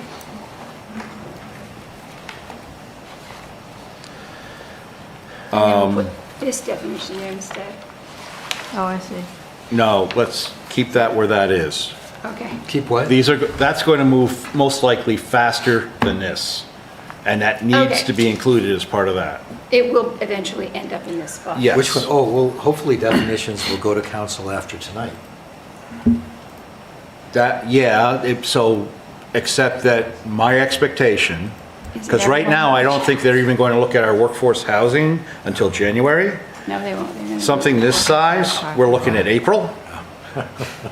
Something this size, we might get through in January. I'm setting your agenda for you, Eric. No, you're going to look at the workforce housing amendment. You're going to approve that before Christmas. Oh, but I thought that was on the agenda for the next meeting. Well, I don't know, I haven't seen it, so I gotta. Alright. We need to gotta get it talk on the Sally. agenda. Anyways, that has nothing All to right. do with Okay, this. so how do So- we think about the current definitions? Okay, so what else have we got? I'd like to review the table of uses for parking. There was one other thing that was brought up regarding parking definitions and the black or white version of that. Do we want to review that? Or are we The happy? parking? I think what we did is. Josh brought up the idea parking lot? that it's not necessarily a binary solution, but if you want to get into all the nuances, But I think that, the thing I is- think that's one of the things we struggled over, was trying to, because if you try to get too nuanced, then it just gets confusing, I think we are fine. and trying to keep it black or white just makes it easier. I think it does, it also follows many other Okay. towns that say, this is, It's we what people didn't have call them it. very clear, and this is what they are. It's what everybody calls it. Okay, so we just updated our site plan parking requirement to say, yeah, we want to promote shared parking effectively. That's one of the things we're saying is if you want to do shared parking, go ahead and do it. How do you promote shared? Let's just make sure that we're allowing it in the table of uses as well, is my thought. So I'm seeing CUs in a couple of places. Where are we going? Page 51? 51, Our principal uses, utility and So it's transportation. section 6 of the table of uses. so start on page 51 and then go principal uses, residential uses. It's the first two items under utility and transportation uses, which is section 6. Parking garage and parking lot. Got it. Okay, so right now, we're allowing CUs for both in central business and CU for parking lot and courthouse. Can you repeat that? Sorry. Page 57. Parking lot, you were just reading what's Oh, there right right. now? Yeah. I'm reading what Parking garage. our proposed changes are for that. At least according to my notes, that's what they should be saying. Okay. So repeat that one more time, if it's a change. Parking garage. Parking garage and, so parking garage and parking lot are CU. It's crossed out on this. Yeah, Okay. Churchill, we got rid of it. Well, Churchill, we changed to an X. we just needed conditional use for courthouse. So really, it's only allowed, parking garage and parking lot are allowed as conditional use in central business, and parking lot, conditional use In the courthouse. in a courthouse. That's it. Well, so the changes that are being currently proposed in the draft I'm looking at, dated November 20th, is we're taking what is currently conditional use and Xing it out. Yes. That's correct. Because Churchill was conditional use for parking lot, it's now an X. And courthouse, parking garage was CU, and courthouse is now an X. Right, And Coe's Corner parking garage was a CU, and it's now an X. right. I listed the ones that we're still allowing. Yeah. Yeah. We took away a lot. And we took away a lot, which is Was- going, so Was that? is this sufficient for our alternative parking solutions that we want to allow? Not considering that housing will probably be in the central business, and where are they gonna put the parking, other than we put a parking garage there, but I don't know, I think the Xing of the CUs was kind of a reflexive action after the Churchill parking lot. At least for Churchill. And It's apparent Churchill parking is not a popular endeavor in town. and parking garages, I guess we just did not want on Gasoline Alley. I don't know where we would even put it, but there's. Which, I mean, I don't see a big opportunity for something like that there anyway, so, I And mean, I'm normally, not griping parking over that one. garages are offset behind. I honestly don't know where we would put any of, A parking garage would need to be walking distance. They one need would to be think, downstairs. To wherever it is people are trying to get to, which would be ideally the central business. the backup on Pettibrook, the back of 66 Main, or where the bank is. That would be a great place back. PO would be a great place for Are it. there any Yeah. examples of any local towns where anyone other than a municipality has built a parking garage? Universities. A university? We had them all around Or hospitals. California, Or Walnut hospitals, yeah. Creek. They would Stores and wind things, yeah. behind, the storefronts I were mean, there, there'd be a small road, and they would put You them might behind the see one in the storefronts. edge. And you never even knew they were parking garages, they were so pretty. True. Yeah, I know. You just had the That's right. small You entry, would. so you knew where to go, but You would see a didn't parking see lot. them. I would expect to see one in the edge. If I don't see one in the edge, I'd wonder why they're doing so much surface parking. Oh, they, That's yeah. right. That's the trade-off. Isn't it? They need the density in the parking, just, The edge is, Would be the PUD. and that is in, Well, And the PUD could allow it. right. that's in, That's that's in Orly, Because the isn't it? PUD can overwrite the underlying zone. Because it'll be it's almost like an overlay. So I think right now, there's enough potential places for the parking, for the relaxation we just did. But if we are wildly successful downtown, maybe we need to revisit this later again. And the town still has a piece of property that it is using for parking, that is developable property, that they will need 66 Main Street will need to be redeveloped. And probably with extensive grading. And they will have to, they probably, and blasting, they will have to, it would be unwise for the town not to develop that for assessment, but it has to have parking. It's required because it was paid for by parking impact fees. So we have to include parking in it. So do we feel good with CUs for central business and that's it? That's the only spot? It won't get built Is that what anywhere we've else got? unless the It's- university builds it. It's I don't know where else they're gonna put it. Yeah. the only other place, Well, like I say, the only other place that would make sense from a walkability viewpoint would be PO, but I'm trying to think of where in PO you'd put it, and unless you're going to like take down some buildings in Mathis Court or something. we're not gonna put it in any of the commercial districts, Mood or Orly. No, I don't. That would be I mean, off-site. That it would be off-site, a yes, great it would be off-site. off-site. It might be a viable use. The problem is, all of those locations are gateway. Yeah, So better to change to suggest. I don't know where we'd put it. Anyone else? No? All right. Okay. Rosemary Ave would have been perfect, but we could, looks like we put some student housing. If we could go back in time and fix a few things, that would be great. But don't have that ability anymore.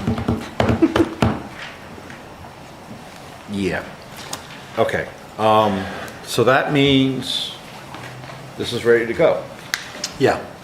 We also, since they already adopted daycare, we need to just delete daycare from the table, and I'll remove that. Well, our public hearing is still open, so I'm going to say, is there anyone from the public who'd like to speak On the definitions? on definitions? Any hands up in Zoom? Nope. Got All 'em all. right. Shall we close the public hearing? I move we close the public hearing? second. All in favor? Aye. All right. Are we ready to initiate this to the town council? Yeah, I just want to make sure that clearly understand. The changes that we Yeah, so- made tonight? Let's see my edits here. I believe we yanked all the definitions related to grade and student. And I don't think we changed anything else. Yeah, just deleting daycare on the table. And then daycare. And I just And had fixing daycare in the table, yeah. just one question, just because I was, on page 49, we do talk about unrelated occupants and unrelated household. Leave it, it gets fixed by the We're next getting one. to that. Okay, so on student rental, we come back to that. Right. Okay. We come back and we yank. Okay. So the key there is if that one does run first, then and this is in front of the town council, then Michael's going to have to go and say, by the way, you already voted to remove these definitions. So they got to come out of what's in front of the town council. Right? That works? Yeah, oh yeah, I'll just try Okay, it. as long as, it will be removed essentially. We're just not going to do it right now. Yes. So the next item on the board removes it because it's part of that package. Okay. And we just need to make sure that when this gets passed, it doesn't add it back in. Right, Yeah. You have those notes? yeah. All right. Oh, we have to vote to initiate still, right? Yep. Anybody? Oh, what are we doing? You can do this one. It's a simple one. I, Eric, question? No, I just think we on, talked about this, but let's make sure. yeah, I'm looking at it, maybe an old version also, so from October 23rd. So page 48, and into 49. So for accessory dwelling unit, I don't know if it's still there in the version you guys have. Do you guys see it, accessory dwelling unit detached? Page 48. Where the line extended Uh-huh. onto the next Oh, page. this is in the table of uses. Yeah. Correct. Because the table of use, there's two page 48s. Right. Yeah, right, I see right, what you're right, saying, right. though. I see where we are. Like, I think the line from daycare home, Right, that's the fixing of the daycare that Michael mentioned. no, but, so make sure when you get rid of one line, get rid of both of them, because I think there's one line at the bottom of page 48, and then another one on top of page 49. Right, there's one definition with two lines, he has to strike Yep, one. okay. Yeah. Sounds good. And then we still have just a little bit of typo because one of those permitted jumped up. Oh, where's See that in the table? In the version that we're looking at tonight, in the P. November 20th version, The P's on page offline. 48, the P Here. decided to jump. Oh, See right, on it? right, right. Yeah. It's gotten closer, but The P's off. yeah. What, Pete, up? we got all those, Richard? You good? I think so. I hope so. All right, so I'll make a motion that the planning board initiate the amended articles and rewrite of Article 2 definition of the zoning ordinance and pass it to town council for consideration. Good motion. I'll second that. All in favor? Aye. Aye. Opposed? None? Thank you. All right. Item 11. Draft ordinance regarding student rentals, free unrelated rule and habitable floor area. Discussion about prospective ordinance prepared by ad hoc group working with the town administrator. All right, this one here. So, Before we, is it good to remind people, since there are some people in the audience, as to why we're putting this to the top of the pile? yeah, so this is coming about because one of our state reps, Al Howland,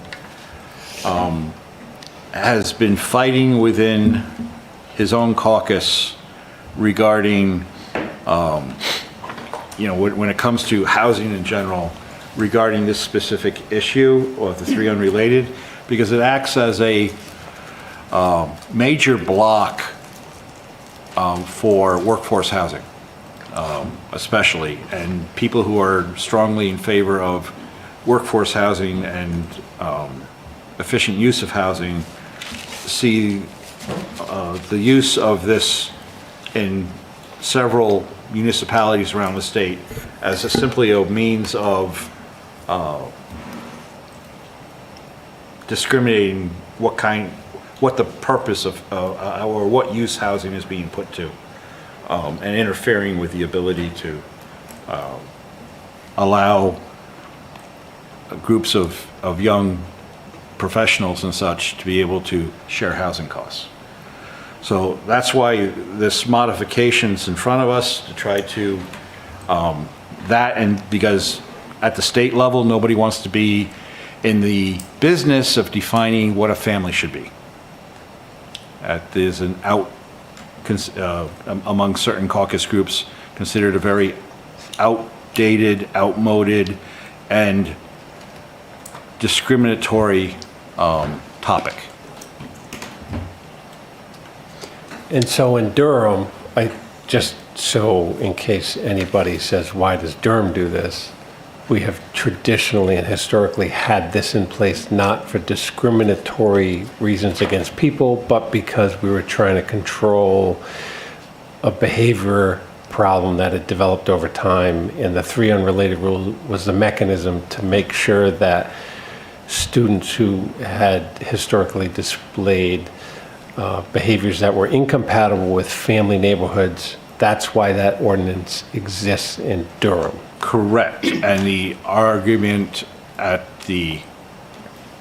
the people outside of Durham is the state has nuisance laws and nuisance RSAs, and you should be using nuisance laws to deal with nuisances, not 3 unrelated laws to deal with nuisances. And I think the other thing that was brought up, though, is there are, it also blocks from 4 nurses rooming together, because that blocks them, because it's, because of the 3 unrelated. I think even, back in the olden days, when my dad was an airline pilot, the attendants, stewardesses that they were called back then, would do at least 4 to an apartment, say like in New York, where you couldn't afford to have it, but they would be flying out of New York. So you have different schedules, so you're not all there usually, with a group like that. So you can be adults wanting to have the roommate situation to be able to save money. And 4 is a reasonable number for that.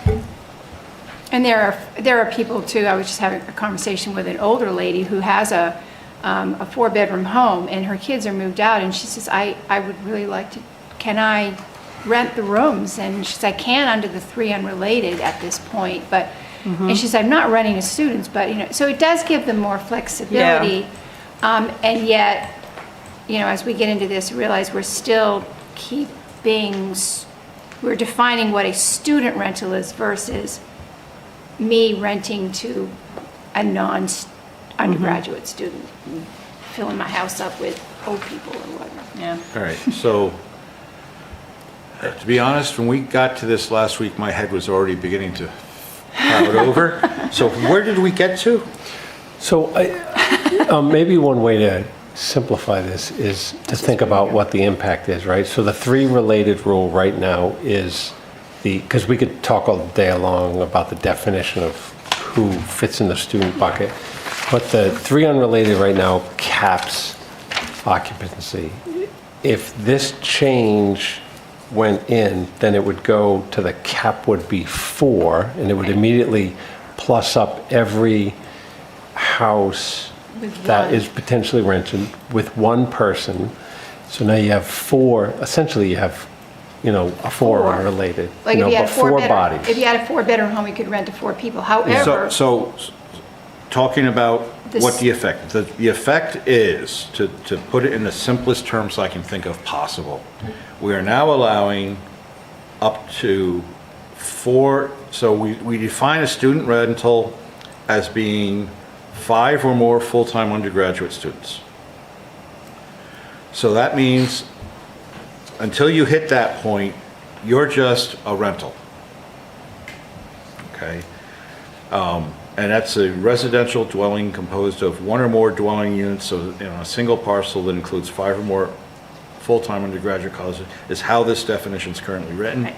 I think that might be one of the things we want to massage a little, but this is the way it's written right now. When we get to 5, below 5, so 4 or less, you're not a student rental, you're allowed to rent that place anywhere in town. Once you hit 5 undergraduate students, you become a student rental, and student rentals are only allowed in our commercial core, 4 of our 5 commercial core zones: central business, professional office, Churchill, and courthouse. but not Coast Corner or any of the other residential And if you look at those zones, and not those any of all contain almost exclusively what would fit as student rentals under this ordinance. And just, there is, it doesn't include Orly, although Orly does include a, large student housing complex. Yeah. So, right, currently as Correct. indicated, it doesn't include Orly. I made the case for Orly last time. They would be non-compliant. Right.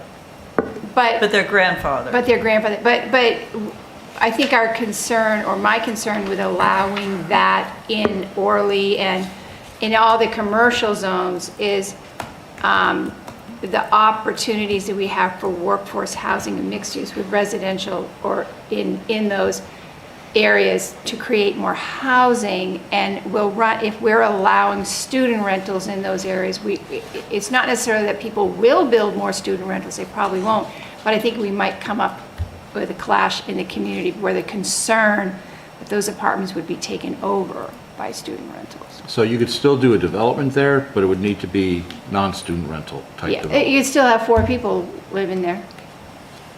unless you come in under a PUD. I mean, on the surface, I've always been a little perplexed at how, you know, my son went here. I have to say his student housing was very expensive. It's very expensive. And I said to myself, geez, it's about the rent you pay in Boston. And when we moved here, I have to say, I think the university was here. So I knew we were in a student town. Now, it's possible that people were here before the university. It's possible. But I think we all moved here with the idea that there was a university here, right in the center of town. So the idea that we're kind of like making, you know, the high level is the idea that we're making student housing difficult seems a little distant to me, because we all know there's a university here and students need housing.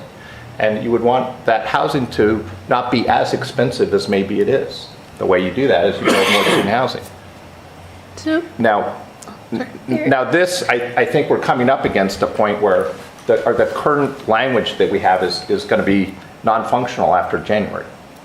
So there's, you know, time is of the essence to make the change. Yeah. And this change looks like a reasonable change. Yeah, I don't know It what allows else we it do. where, it allows it where it already is, for the most part. And it allows those apartments or those single-family homes, or even duplexes, there are some duplexes, that are currently renting 3, to be able to add another person in.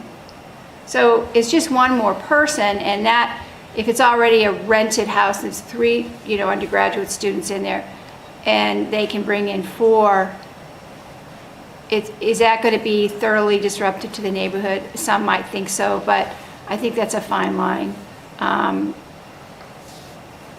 But how a house full of, you know, 15 students isn't going to happen because they'll be over the 5. so I want to also ask about like another scenario, and just to make sure if I understand or not. Given that I live RA, I'm going to use that one as an example. If I have a 5-bedroom house with sprinklers, according to this, I could have 4 undergraduates in there, plus 1 graduate or nurse or whatever. Yeah. And that's fine. So I think this still addresses significantly the student housing issue, because by that definition, we can still have a fair amount of unrelated.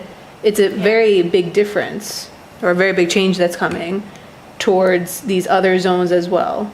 If that's the case, that if you have a 5-bedroom house with sprinklers, you could have that number of Well, students. even you wouldn't need the sprinklers if you're not, because of the way the definition is written, you wouldn't need the sprinklers if it's So- only 4 undergraduates. Right? If there were only 4 undergraduates, you wouldn't need sprinklers. Yeah, your 5th was you. Or your 5th was your grandmother, or your 5th was a graduate student, or, Because right now, in that, to my understanding, in that single-family house, you could only have 1 old definition family. But now Yeah, we're you could getting rid have of, An old, you'd have the family and 2 others. you could have 3 unrelated And that would units. be within the 3 unrelated. three students with the family, potentially. And now you could do 4 with the family. so I think that's still a very big help, like when it comes to availability at least of It adds, space. it adds some. It does. It adds, It could open up for some less expensive ones if they And I know want there's to a double up. fair amount of people in Durham that maybe they're older, but they don't necessarily want to move out of their house yet. It provides the opportunity of having To rent students move in, help around the house, things like that. I know that that's an arrangement that a lot of people, at least I know my parents, that they're interested in doing something like that, like just like they help around the house. So it's something that it's beneficial not just for the students, but also for the rest of the population in Durham, or at least that population in Durham, I think. So is there, I just want to see if I understood correctly is first, there yeah. good enough control on behavior? When does the behavior cascade negatively that you can have a control? And it's if you live in a residential neighborhood, you got 5 students. You wouldn't, You're already out of there. You wouldn't- You can't have the 5 yeah, students. right, you can't have the Doesn't 5 exist. students. You'd have So the to max have you're gonna have 4. is 4 students. Right. And maybe one Right. others. And that's a growth, but it can never really get beyond the 4 It can't be, students. it Can never can't be get more than beyond 4 4 students. undergraduate students Yeah. in the And does that residential feel like areas. that's enough of a, Well, because we where made was- good progress on behavior and then we're loosening it, but it's not like 10 students can go in there. Because as soon as you get to 5, you got to go to a different They're zone. not allowed anymore, right? They're not allowed. I mean, I think, aren't most of them over 18, and don't we already have ordinances in place that moderate everyone's behavior, not just students? And if students are acting inappropriately and they're doing something illegal, then they would fall under the same laws that we fall under. There's not a carve-out for that. I'm not sure what I mean, Well, I understand what behavior means, Yeah. but then I also understand that we're all abiding by the same structure here. Yeah. And there are ordinances in place. Yeah, but not There- for, there are, I think but the one that part- had the really good example of that was Ann, because she's saying, you know, walking down the sidewalk at 1 in the morning, laughing and talking loud is not really going to get you, you know, caught in the noise ordinance, because you're just walking to your resident. Yeah, So it's a different I mean, there was an feel election there, the but- other week and someone was blowing their horn at 1 o'clock in the morning when a state came in. I didn't call the police, and it doesn't happen Yeah. every weekend. Right. But it happened. So the behaviors are real. All you got to do is talk to the neighborhood, and there's been good progress on it. And it's really just about alcohol mixed with youthful exuberance in it. There's no good control on that.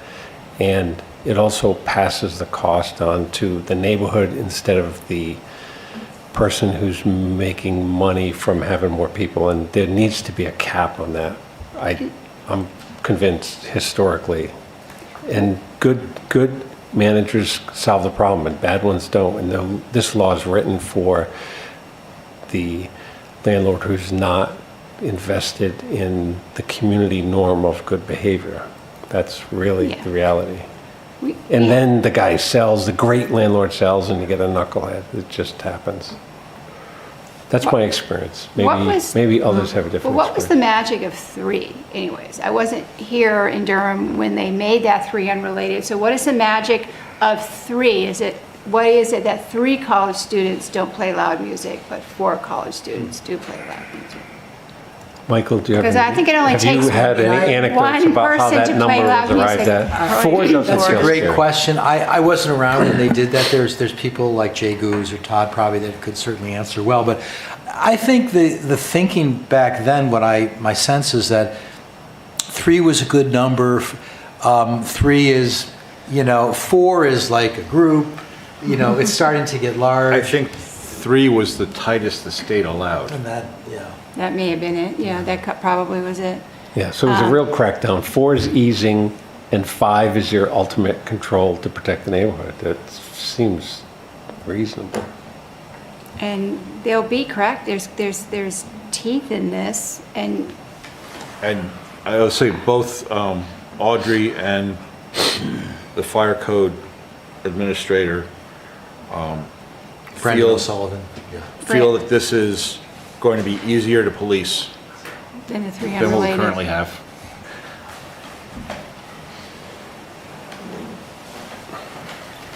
All right, so Do we want to hear any input from people who've come to speak about this? We have professionals in the audience, I mean. Well, I was wondering like how we're going about that. So what are we supposed to do today? We're gonna continue discussion. So we had room for public comment at the beginning, but do we have, that's up to you guys. I mean, if we're ready, we could just set a public hearing for this. But if you want some more input, I'm all for more input. I think more dialogue helps everyone. At least it lets us think through things. So if people are taking the time to be here, I'm very receptive to hearing their thoughts and what they're thinking about this, because they probably spend more time working through this than I do. I think the only thing I would say is that we have to kind of agree we're not going to go to the PUD review after this, because it's going to end up. We won't get to the PUD.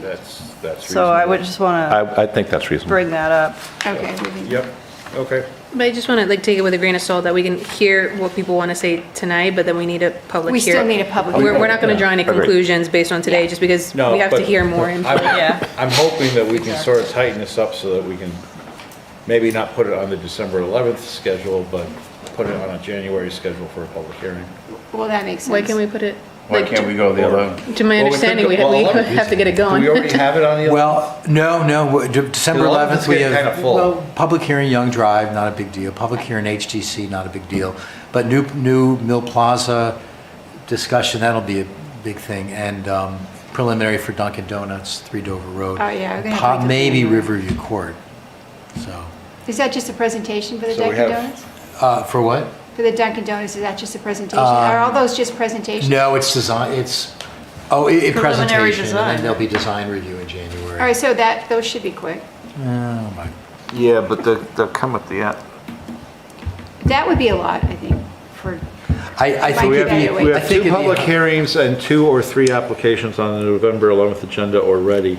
And then that's it for the. Yeah, and I wouldn't put this, if you could avoid it, because if you add this at the end, there'd probably be a lot of people, And and they'll if be you waiting. add at the Yeah. beginning, it's going to be a lot of people, and all the applicants are going to be Yeah. here till 10 o'clock. Yeah. So I don't see this getting into, because of everything else. But isn't The deadline. goal to try and resolve this before? oh, but it won't happen January. There won't be a change of There's- rules on That's just when January they start 1st. negotiating. That's when they're gonna start, 'cause that's when the new Al will be government- happy if we get a public hearing on this, and if we can send it to the town council in the first meeting in January, which is, I think, the Will be good. 9th, but then we'll, then he has something he can say, look, Okay, Yeah. I just want to make sure. Yep. That's when the new legislature for the state So- is seated and they'll start. I actually do doing think this. that we should make the rules in our own town instead of being forced by the legislature that isn't necessarily looking at Well, this. yes. And so it but- does sort of, it does seem like the community has reached a consensus over the last 15 years or whatever, that this was a good mechanism, and to be forced into the change is not appealing at all to me. Doesn't sound like a golden age at all, does it? It does not, and it sounds like influence that did not take into account the community norm that we're trying to establish. So whatever loosening of this we do, we should have sufficient ability to Police everything. police and dial it back. But the police thing is also about, like, the people who make money for this are the homeowners, and they have, and the property owners have an obligation to enforce these community norms of quiet and peace, and that's what didn't happen in the past. Well, I'm looking at the disorderly house ordinance right now. And, when I start getting hit with the $1,000 fine is when, as a landlord, I'm making some changes. And we have used that. We have used that. Yeah. So, I mean, there is a point where we're just gonna, if we can have something that is more accepting and we don't have to fight this fight, and yeah, I get it, but that's a whole other fight in the legislature is to say, no, you can't make me do something. And if we don't get this through, to my understanding, like, There could be legislation that changes it for us anyways. so we'll be forced regardless We'd be in a sense. forced to- This is the less strict version already. And I don't know if that's because we have waited too long to do this, that it's just gotten to that point that we have to do it now. Or it's just something that there's so much activity and push behind it just because the cost of housing is so high right now. Yeah. But to my understanding, even this is like the nicer version. It's a relaxation of our rules, and there's a good faith effort on our part that we think we're going to get the same cooperation from property owners who are here to speak, so maybe we should open a public hearing. We just, we get, No, well, we're we not don't saying. have a public not a hearing, public but hearing. We're just gonna let them if they want to share it. share their thoughts Yeah. with us, they If they can. have any Because we're thoughts, on a working draft, so they're just Yeah. going to help us Yeah. with working. So if any of you would like to, if you have something to if you have any opinions, feel free to. share with us, you can come up and use a mic and share with us.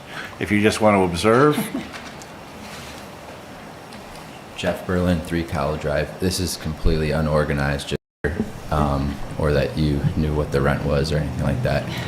I'd be curious if you had read an op-ed I had in the Seacoast Online, I think it was, from last year. So I was the one that actually had introduced, in cooperation with a large progressive caucus at the school, introduced HB 1281 that maybe opened up this conversation. I'm not really sure. It seems to be the domino effects, and that's where we're at here. The nuisance, Richard, you were talking about the nuisance ordinance or something. Disorderly housing. Yeah.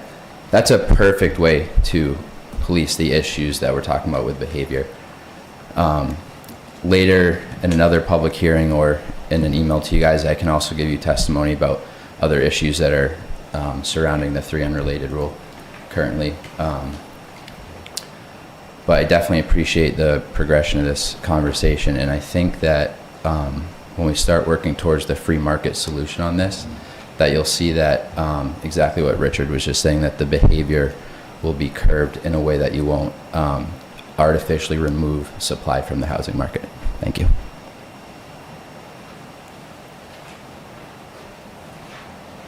that looks to be it. Yeah, definitely feel free to email us. So we definitely go through all of them and any more information. All right, I've so learned that all emails are read. Definitely. Now, I've started sending emails. Except but those they are are. accidentally deleted. It's the most fun of our day. January 8th. So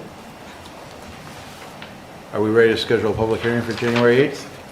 The one thing, you had talked about, whether you wanted to have a maximum number of occupants in a student rental or not.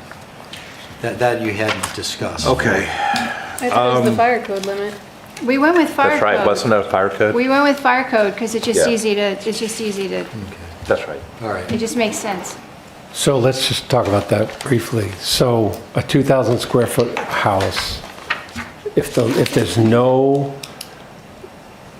we don't have a limit, what's that mean? We're going to go with 200 square feet, and all of a sudden, one of these student rentals could be 2,000 square feet divided by 200, so But that's only in 3 potentially. units and above. That does not apply to single-family or two-family houses. What doesn't apply? The fire code of 200 square feet per person. So if I have a 2,000 square foot house, so what It's would, only with a 3 unit sounds like or above. 4. So I could still put the 4, no, if I'm in the zone, if I'm in the zone. Right. In the well, no, residential you still, zone? No, if I'm in we know it's capped in the residential zone. Yeah. If I'm in PO, what's the Commercial cap? zones. With sprinklers. well, that would be at the 5 would be sprinkled. No, with No, sprinklers, but you can we're go talking about above that. max. You can go to whatever the floor space is. Yeah, but right now, like, if we're going based off of fire code, my understanding, if it's 2,000 with sprinklers in this, like, business, central, whatever zones, right, it would be 10. Right. I think it'd be nice almost to have like a few like scenarios, right? Because I gave the scenario of RA. So this there's other a scenario in PO, 2,000 square feet, divide by 200, I could have 10. I'm going to disagree. Is that the right math, or am I'm I going to missing disagree something? with Michael, because fire code, I think when you go over, and you become a dormitory, then the dormitory rules kick in no matter what the building is, how it's designed. Yeah, I couldn't rent it 10 And there people would be, in my house. and 200 square feet is a flat minimum with regards to space per person, really, I believe. Once you go above that sprinkler level. Is that worded properly the way it's shown on here then? You would have to run that by Brendan. Yeah. I'm not sure. Is I which understand. worded properly? On the last page, the blue on page 4 of it, on the last It's a page. section A, new section A in blue for general dimensional standards.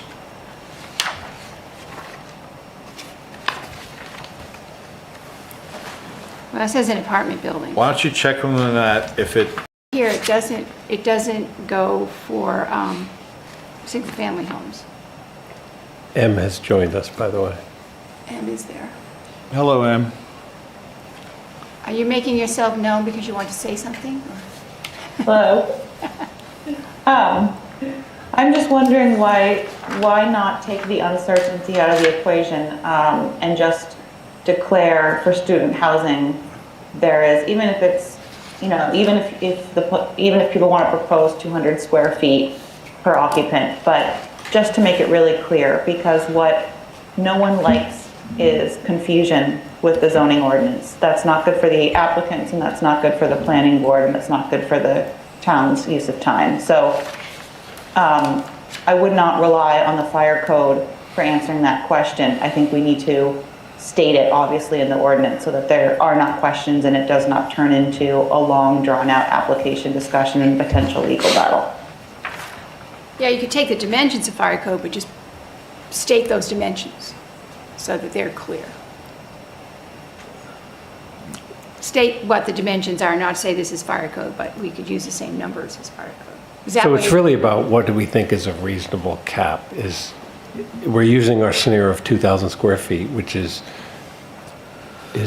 10 the right number? Is 5? Is 7?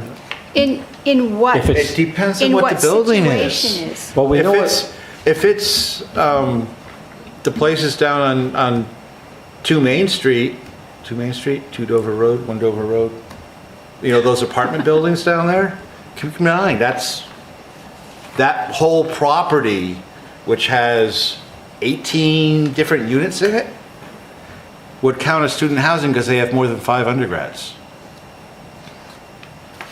So if you put a cap of 10, thinking of your house on Madbury Road, that 10 now applies to 18 units. That doesn't make sense.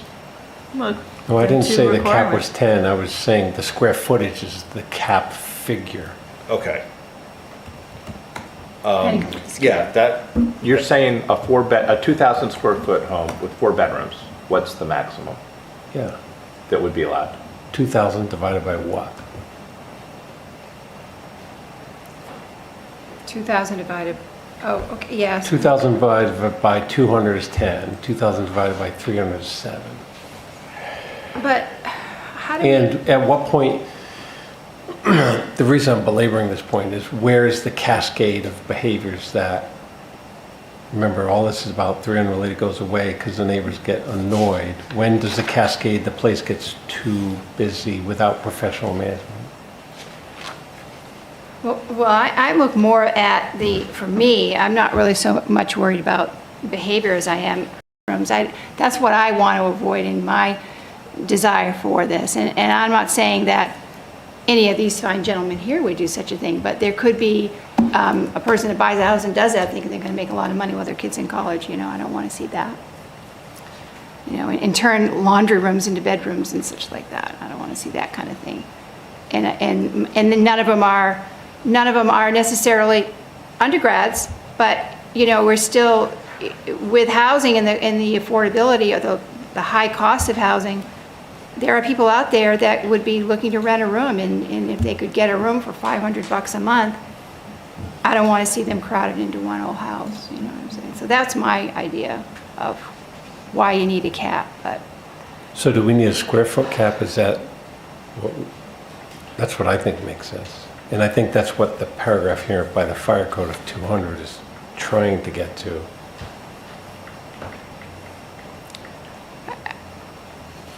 Or no cap. How would that normally be handled, Mike? I mean, yeah, how do it would people? be handled by, the square foot cap. How do apartment owners handle how many people are in the apartments now? Does anybody know in the audience? Guys, got any thoughts here? The lease, what do you mean? Like how many people would be in an apartment? How do you determine how many people can fit into a particular building? Not necessarily by the three unrelated, but, you know.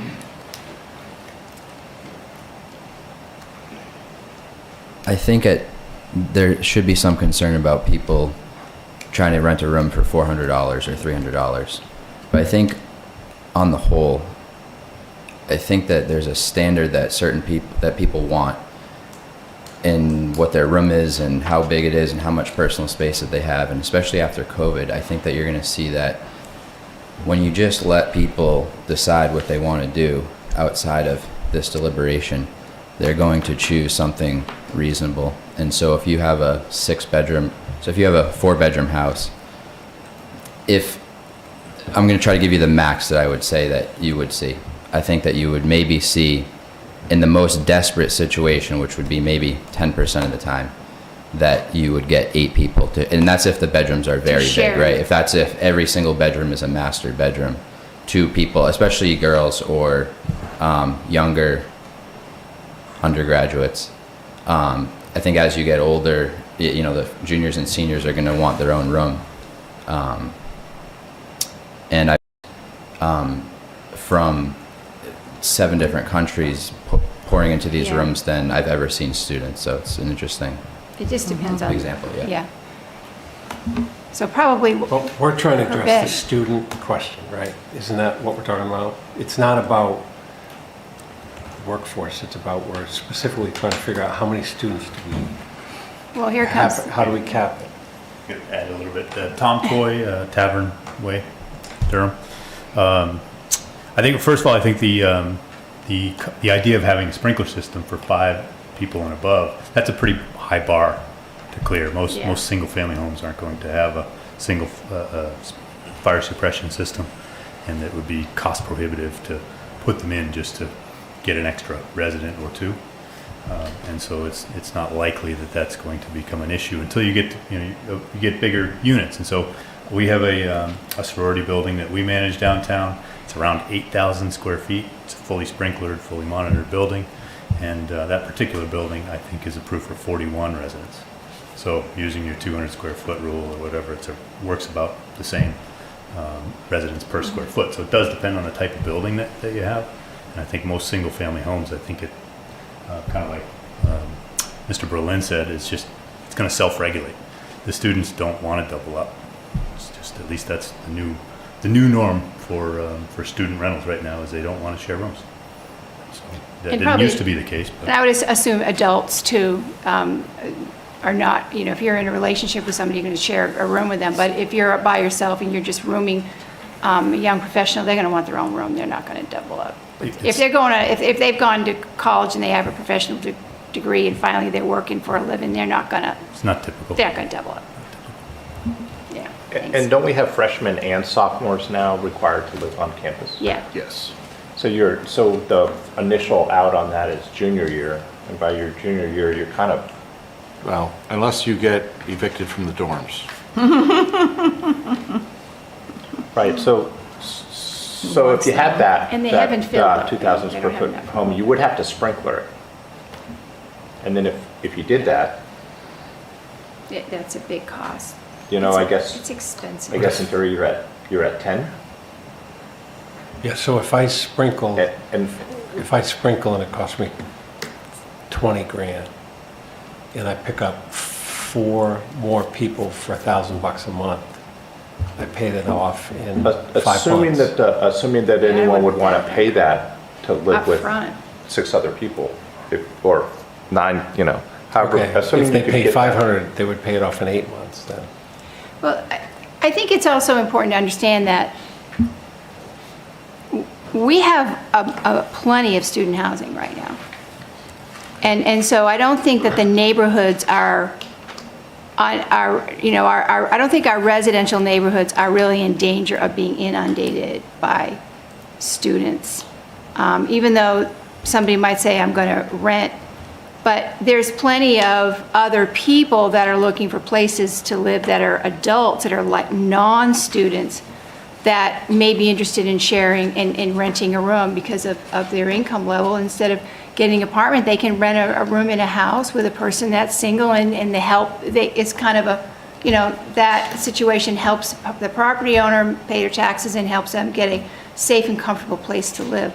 So I think there's plenty of market for the residential areas that may want to rent, and the apartments that are already renting specifically to students, there's plenty of that space available at this point. The conditions on the ground are not the same as they were when they came up with the 3 unrelated to control behavior, because now you have all the professional All right, so things. just write in 200 square feet then for a limit? You don't need to reference the fire code? But it isn't already there in A? Yeah, it says fire code. It doesn't say fire code, the fire code, blah, blah, blah. And it says 200 square feet. 200 square feet. Yeah. Yeah, well, it says apartment building, so I would say you want to at least take the apartment building piece out. Right. What do you? Well, I think Which is actually the why I would- language is which is why I would drop- dormitories or apartment buildings. Okay. I'm not sure what they mean by dormitories. Dormitories is 5 or more. That's why it gets sprinkled. The minute it became sprinkled due to that thing, under fire code, you become a dormitory. Well, a dormitory has a live-in person required for that definition. Well, not for the Not fire for code. fire code. Not for fire code. But for our definition, it does. The fire code definition is different. Building occupied by a resident manager. Right. I think it's useful to leave that in there just as a pointer, but I'm not sure how to phrase it. Well, is that all right the way it is now, or should we You add? can leave it that way, but, I mean, it's going to be right next to it. She said we have all this red that's crossed out, right? So it's actually going to be close to the definition. No, but this only says for apartment buildings, so the question is, does it have For to be? single-family homes. Why don't you just say for student Dwelling rentals? units or something. But I don't think that's accurate for the fire code. You don't think it's? I think it actually said, for the fire code says dormitories or apartment buildings, but what exactly that means is another question. But what if you Dormitories under fire code, and this is where fire code and zoning are different.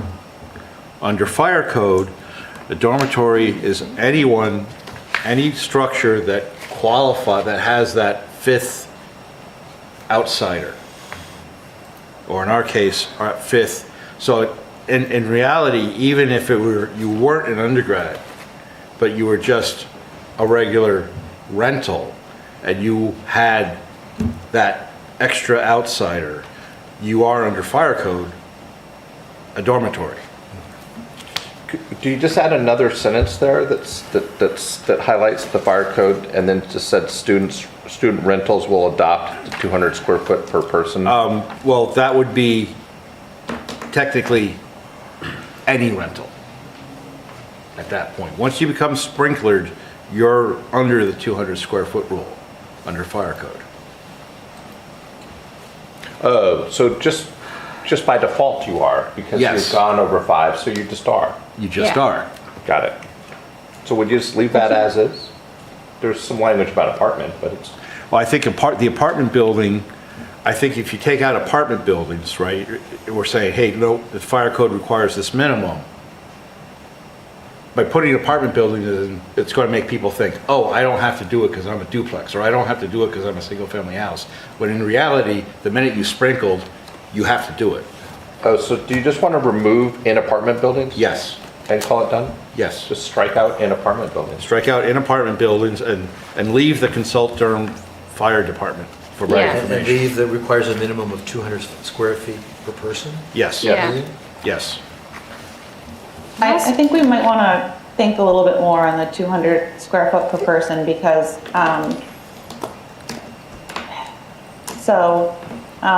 Mill Plaza is still ripe for redevelopment.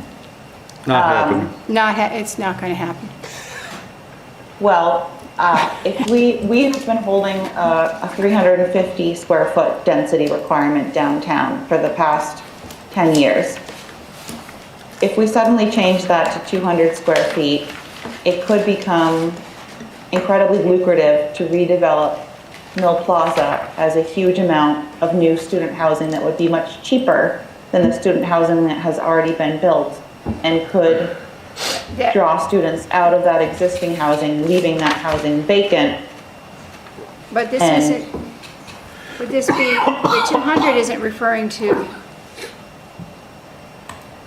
I wouldn't want to, I wouldn't want to undermine the businesses that already exist in Durham by creating this really unfair dynamic in terms of what could be redeveloped and then what that could leave empty in town. Is that I would be a little worried about what sort of economic incentives we're creating with that intensity of density.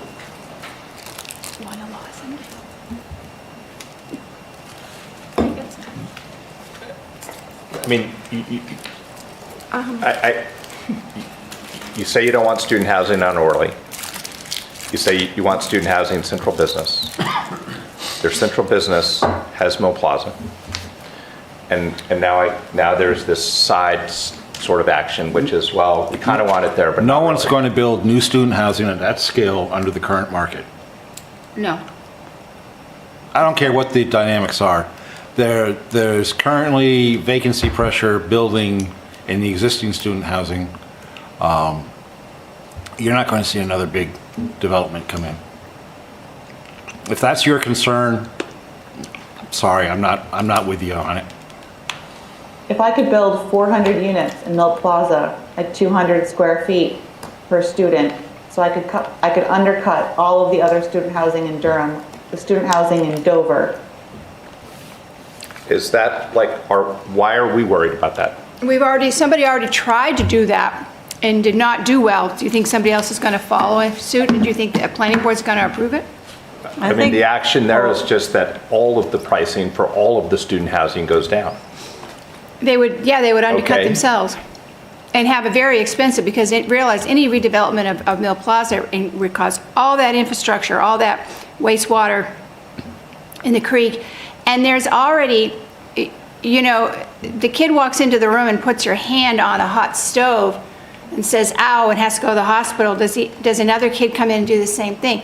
People that were burned in Mill Plaza, you're thinking another developer wants to walk in again and do the same thing? Now, I'm not saying it's not possible, but I also know that the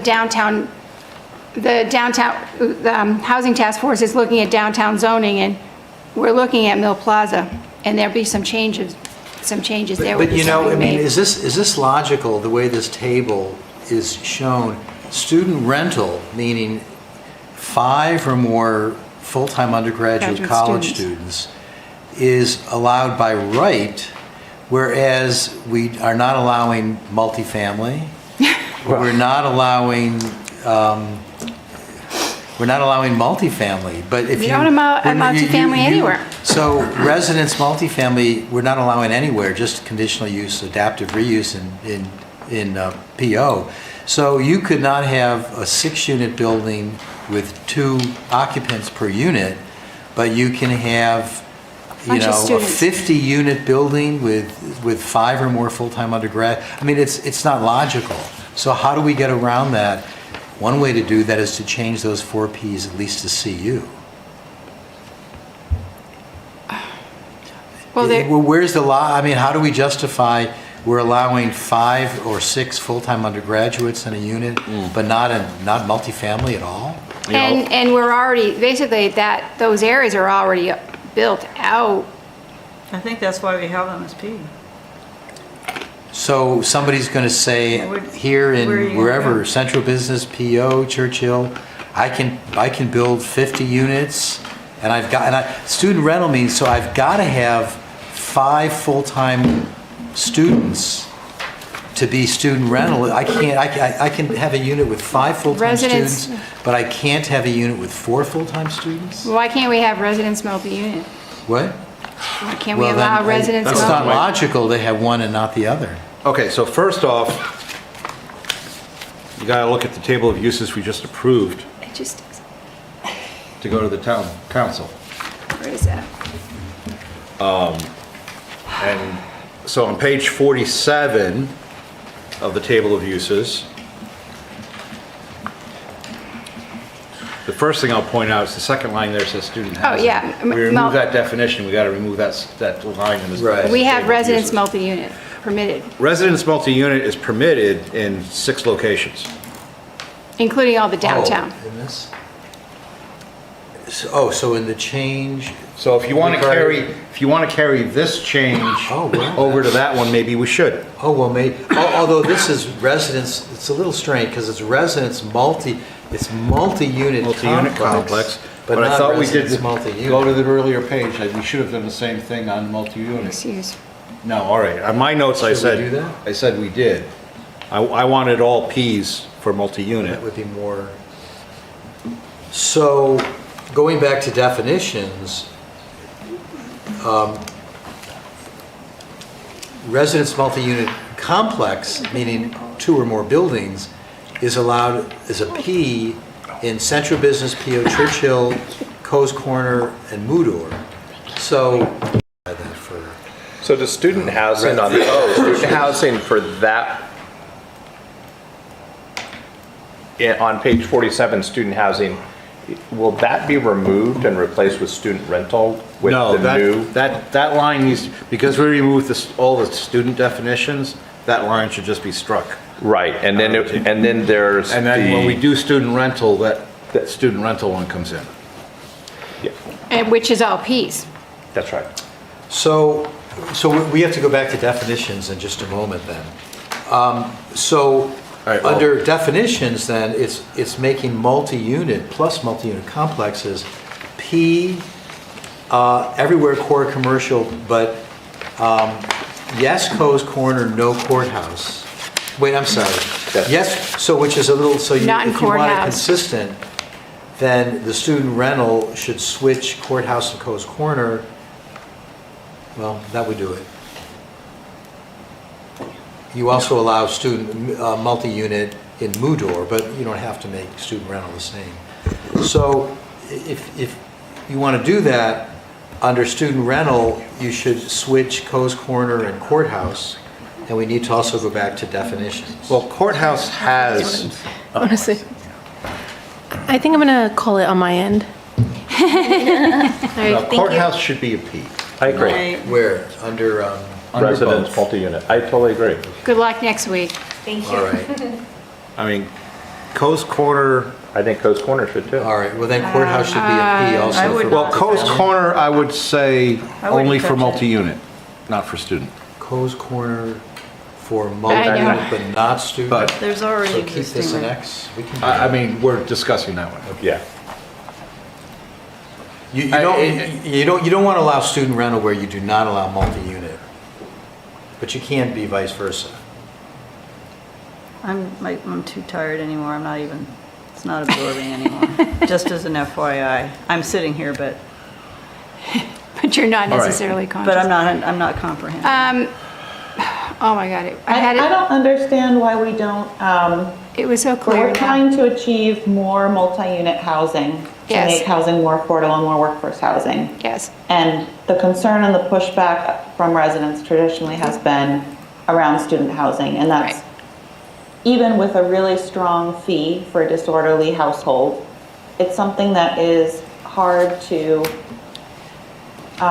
live alongside, because you could have very wonderful student tenants, but they're still coming home at 3 o'clock in the morning from parties. And even if they're not having the party in that household, if you have multiple people walking home at that hour, living next to people who have to get up and work in the morning, that can be challenging.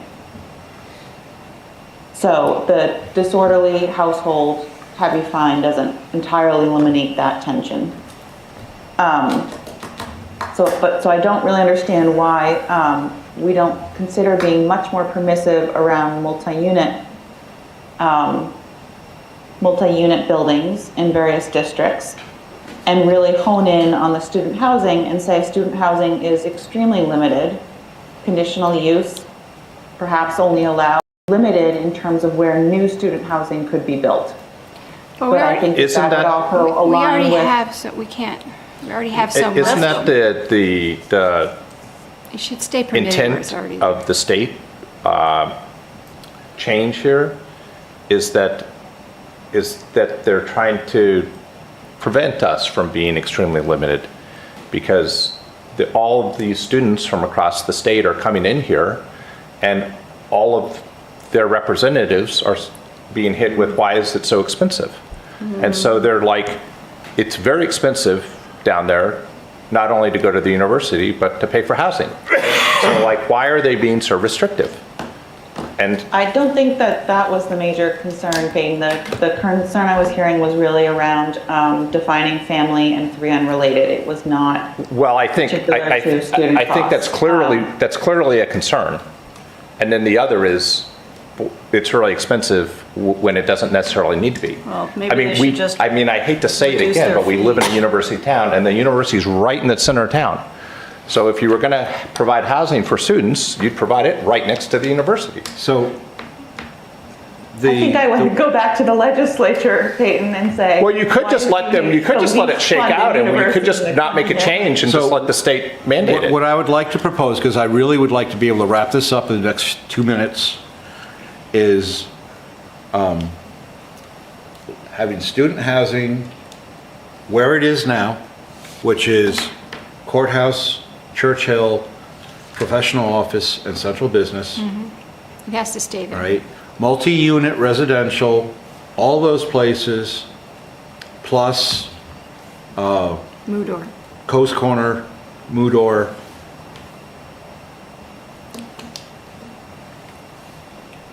Yeah. And let's do that with this, not the definitions. Right, Keep it and we'll simple. do that with this, And- to so that those are going together as part of the same Yeah. thing. Right, and Paul, let's keep multi-unit the same as, keep X's here, and we can, just like with this, and we can fix it here or in the future.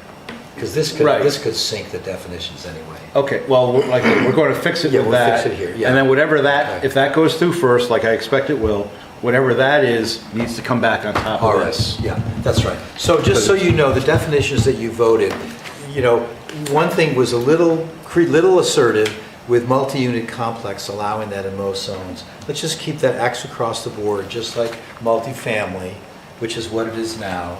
And you can deal with multifamily along with student rent. So we can do this, we can go to public hearing, get our public comments, and then if necessary, we can rehash it in January. Yeah, so what you did, this was conservative. What we just did was conservative, but the student rental stuff will go out for public hearing. It shows student rental and multifamily is very open, Ps, but this is now before the public for public hearing. And it's out of the main residential areas, both of them. Yeah. I will say, if you define it and then you make it excluded everywhere, the state's obviously going to look at that and We're say, keeping it, yeah, but we're keeping it in the places that are most convenient to the university, And where they already exist. right? What we just talked about here, so again, definitions is very strict. Yep. Multifamily complex, Yep. pulling that back. But here for student rental, what we just talked about is the student rental as shown is a P everywhere but Coast Corner, core commercial. And at the same time, for consistency, residence multi-unit is P, all 5 core commercial, and P in Moodor. Now that's a big change. This will go to public hearing, Got it. see what people say. okay. One suggestion I would make, though, is if we may want to put together some examples, because I think some people in the community are going to have a hard time understanding just the definition of student rental and what it means, and just some examples to show what their house would, in the residential zones, because I think they're going to get confused and think, oh, no, now I've got to have, Almost to Rob's point of give it this example, what does that mean? Yeah. It's a good idea. It's a very good idea. I think they're going to need an example. It's a bit confusing. Any issues? Any complaints? Can we go home now? Well, do you want to set this for public hearing then in January? In January? Yeah. January 8th? So Moodor is basically just the west edge anyway, right? No. Is it before that? Mudor is... I'm looking at it in the map, and of It's- course, this map is useless. Well, Mudor's pretty narrow. It's all UNH. small, It's yeah. the, It's basically all UNH. it's all the... That's what I'm saying, It's it's UNH UNH land on the other side of Main Street from that's Mudor. And it's all I'm gonna not be- sure why we're adding it, but Yeah, we're I adding... know. Oh, you know, it includes... I was Yeah. just trying to figure out It what could this be, is. there could be It some, includes the area around the horses on Mast Road. Not the gateway area, but the area Well, do you want to buried include inside. it? we're going to keep it right now. We're not going to discuss it. Multifamily. We'll see what happens after that. We're not going to Yeah, discuss it yeah, It's all anymore. going out for public hearing. There's a few private lots back there. Again, one of them is a big student housing complex. Right, exactly. And the one across the street is already And- student housing. Yeah. All right, I think that's it. We're going to table planned unit development again. Yes. And there was no breakthroughs or news between last week when we were here, and we learned that there was nothing. Nothing's occurred in No. the past week. Oh, with UNH? Michael has a meeting next week with Yeah, them. and Ken Weston, the UNH campus architect, kindly agreed to come in January. Oh, So great. we'll arrange for Ken to We give need you an to- orientation. We need to pick a date after I see what happens on December 11th. Yeah. And then we can pick a date. So, I mean, just let Ken know, we gotta see what it looks, because it's looking to me like a January 8th date is Also going to be gonna be- packed. Yeah. So we're not going plans to for put January PUD on? 22nd, Is that what so we're we'll come in saying? tentatively. What's that? So you're saying we're not going to have PUD on the next meeting? Oh, not on December I mean, 11th. why bother? Well, it's We too can- busy. No, we'll try to fit it in on January 8th, but I don't see, we're not gonna have time to deal with it on December 11th. Well, and it's I not mean, like it's You can super stick it under urgent. other business if If you want, but it's, If the student rental new definition is Yeah, well- on public hearing on January 8th, this, I would anticipate a large crowd. It's all right. PUD's going to take a while. You're into it.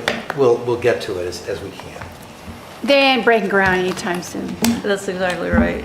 But well, I won't they've hired people to start the paperwork. Did That's progress for you. did we need a Yeah, but now motion that to move to public hearing on that student housing? I don't believe we need motions for Yeah. that, no. No, who's going to have a schedule? Do we need another motion? Motion to adjourn? Second? All in favor? Aye. Aye. she was fine. M? I Actually, don't know we if have- she's, Oh, we got to do, just leave me in for the vote to close the meeting. She's nodding her head, yes. Yep. Okay. All right, so aye. aye. You're like, yes, please. Yes. And for the record, Heather voted for that last motion.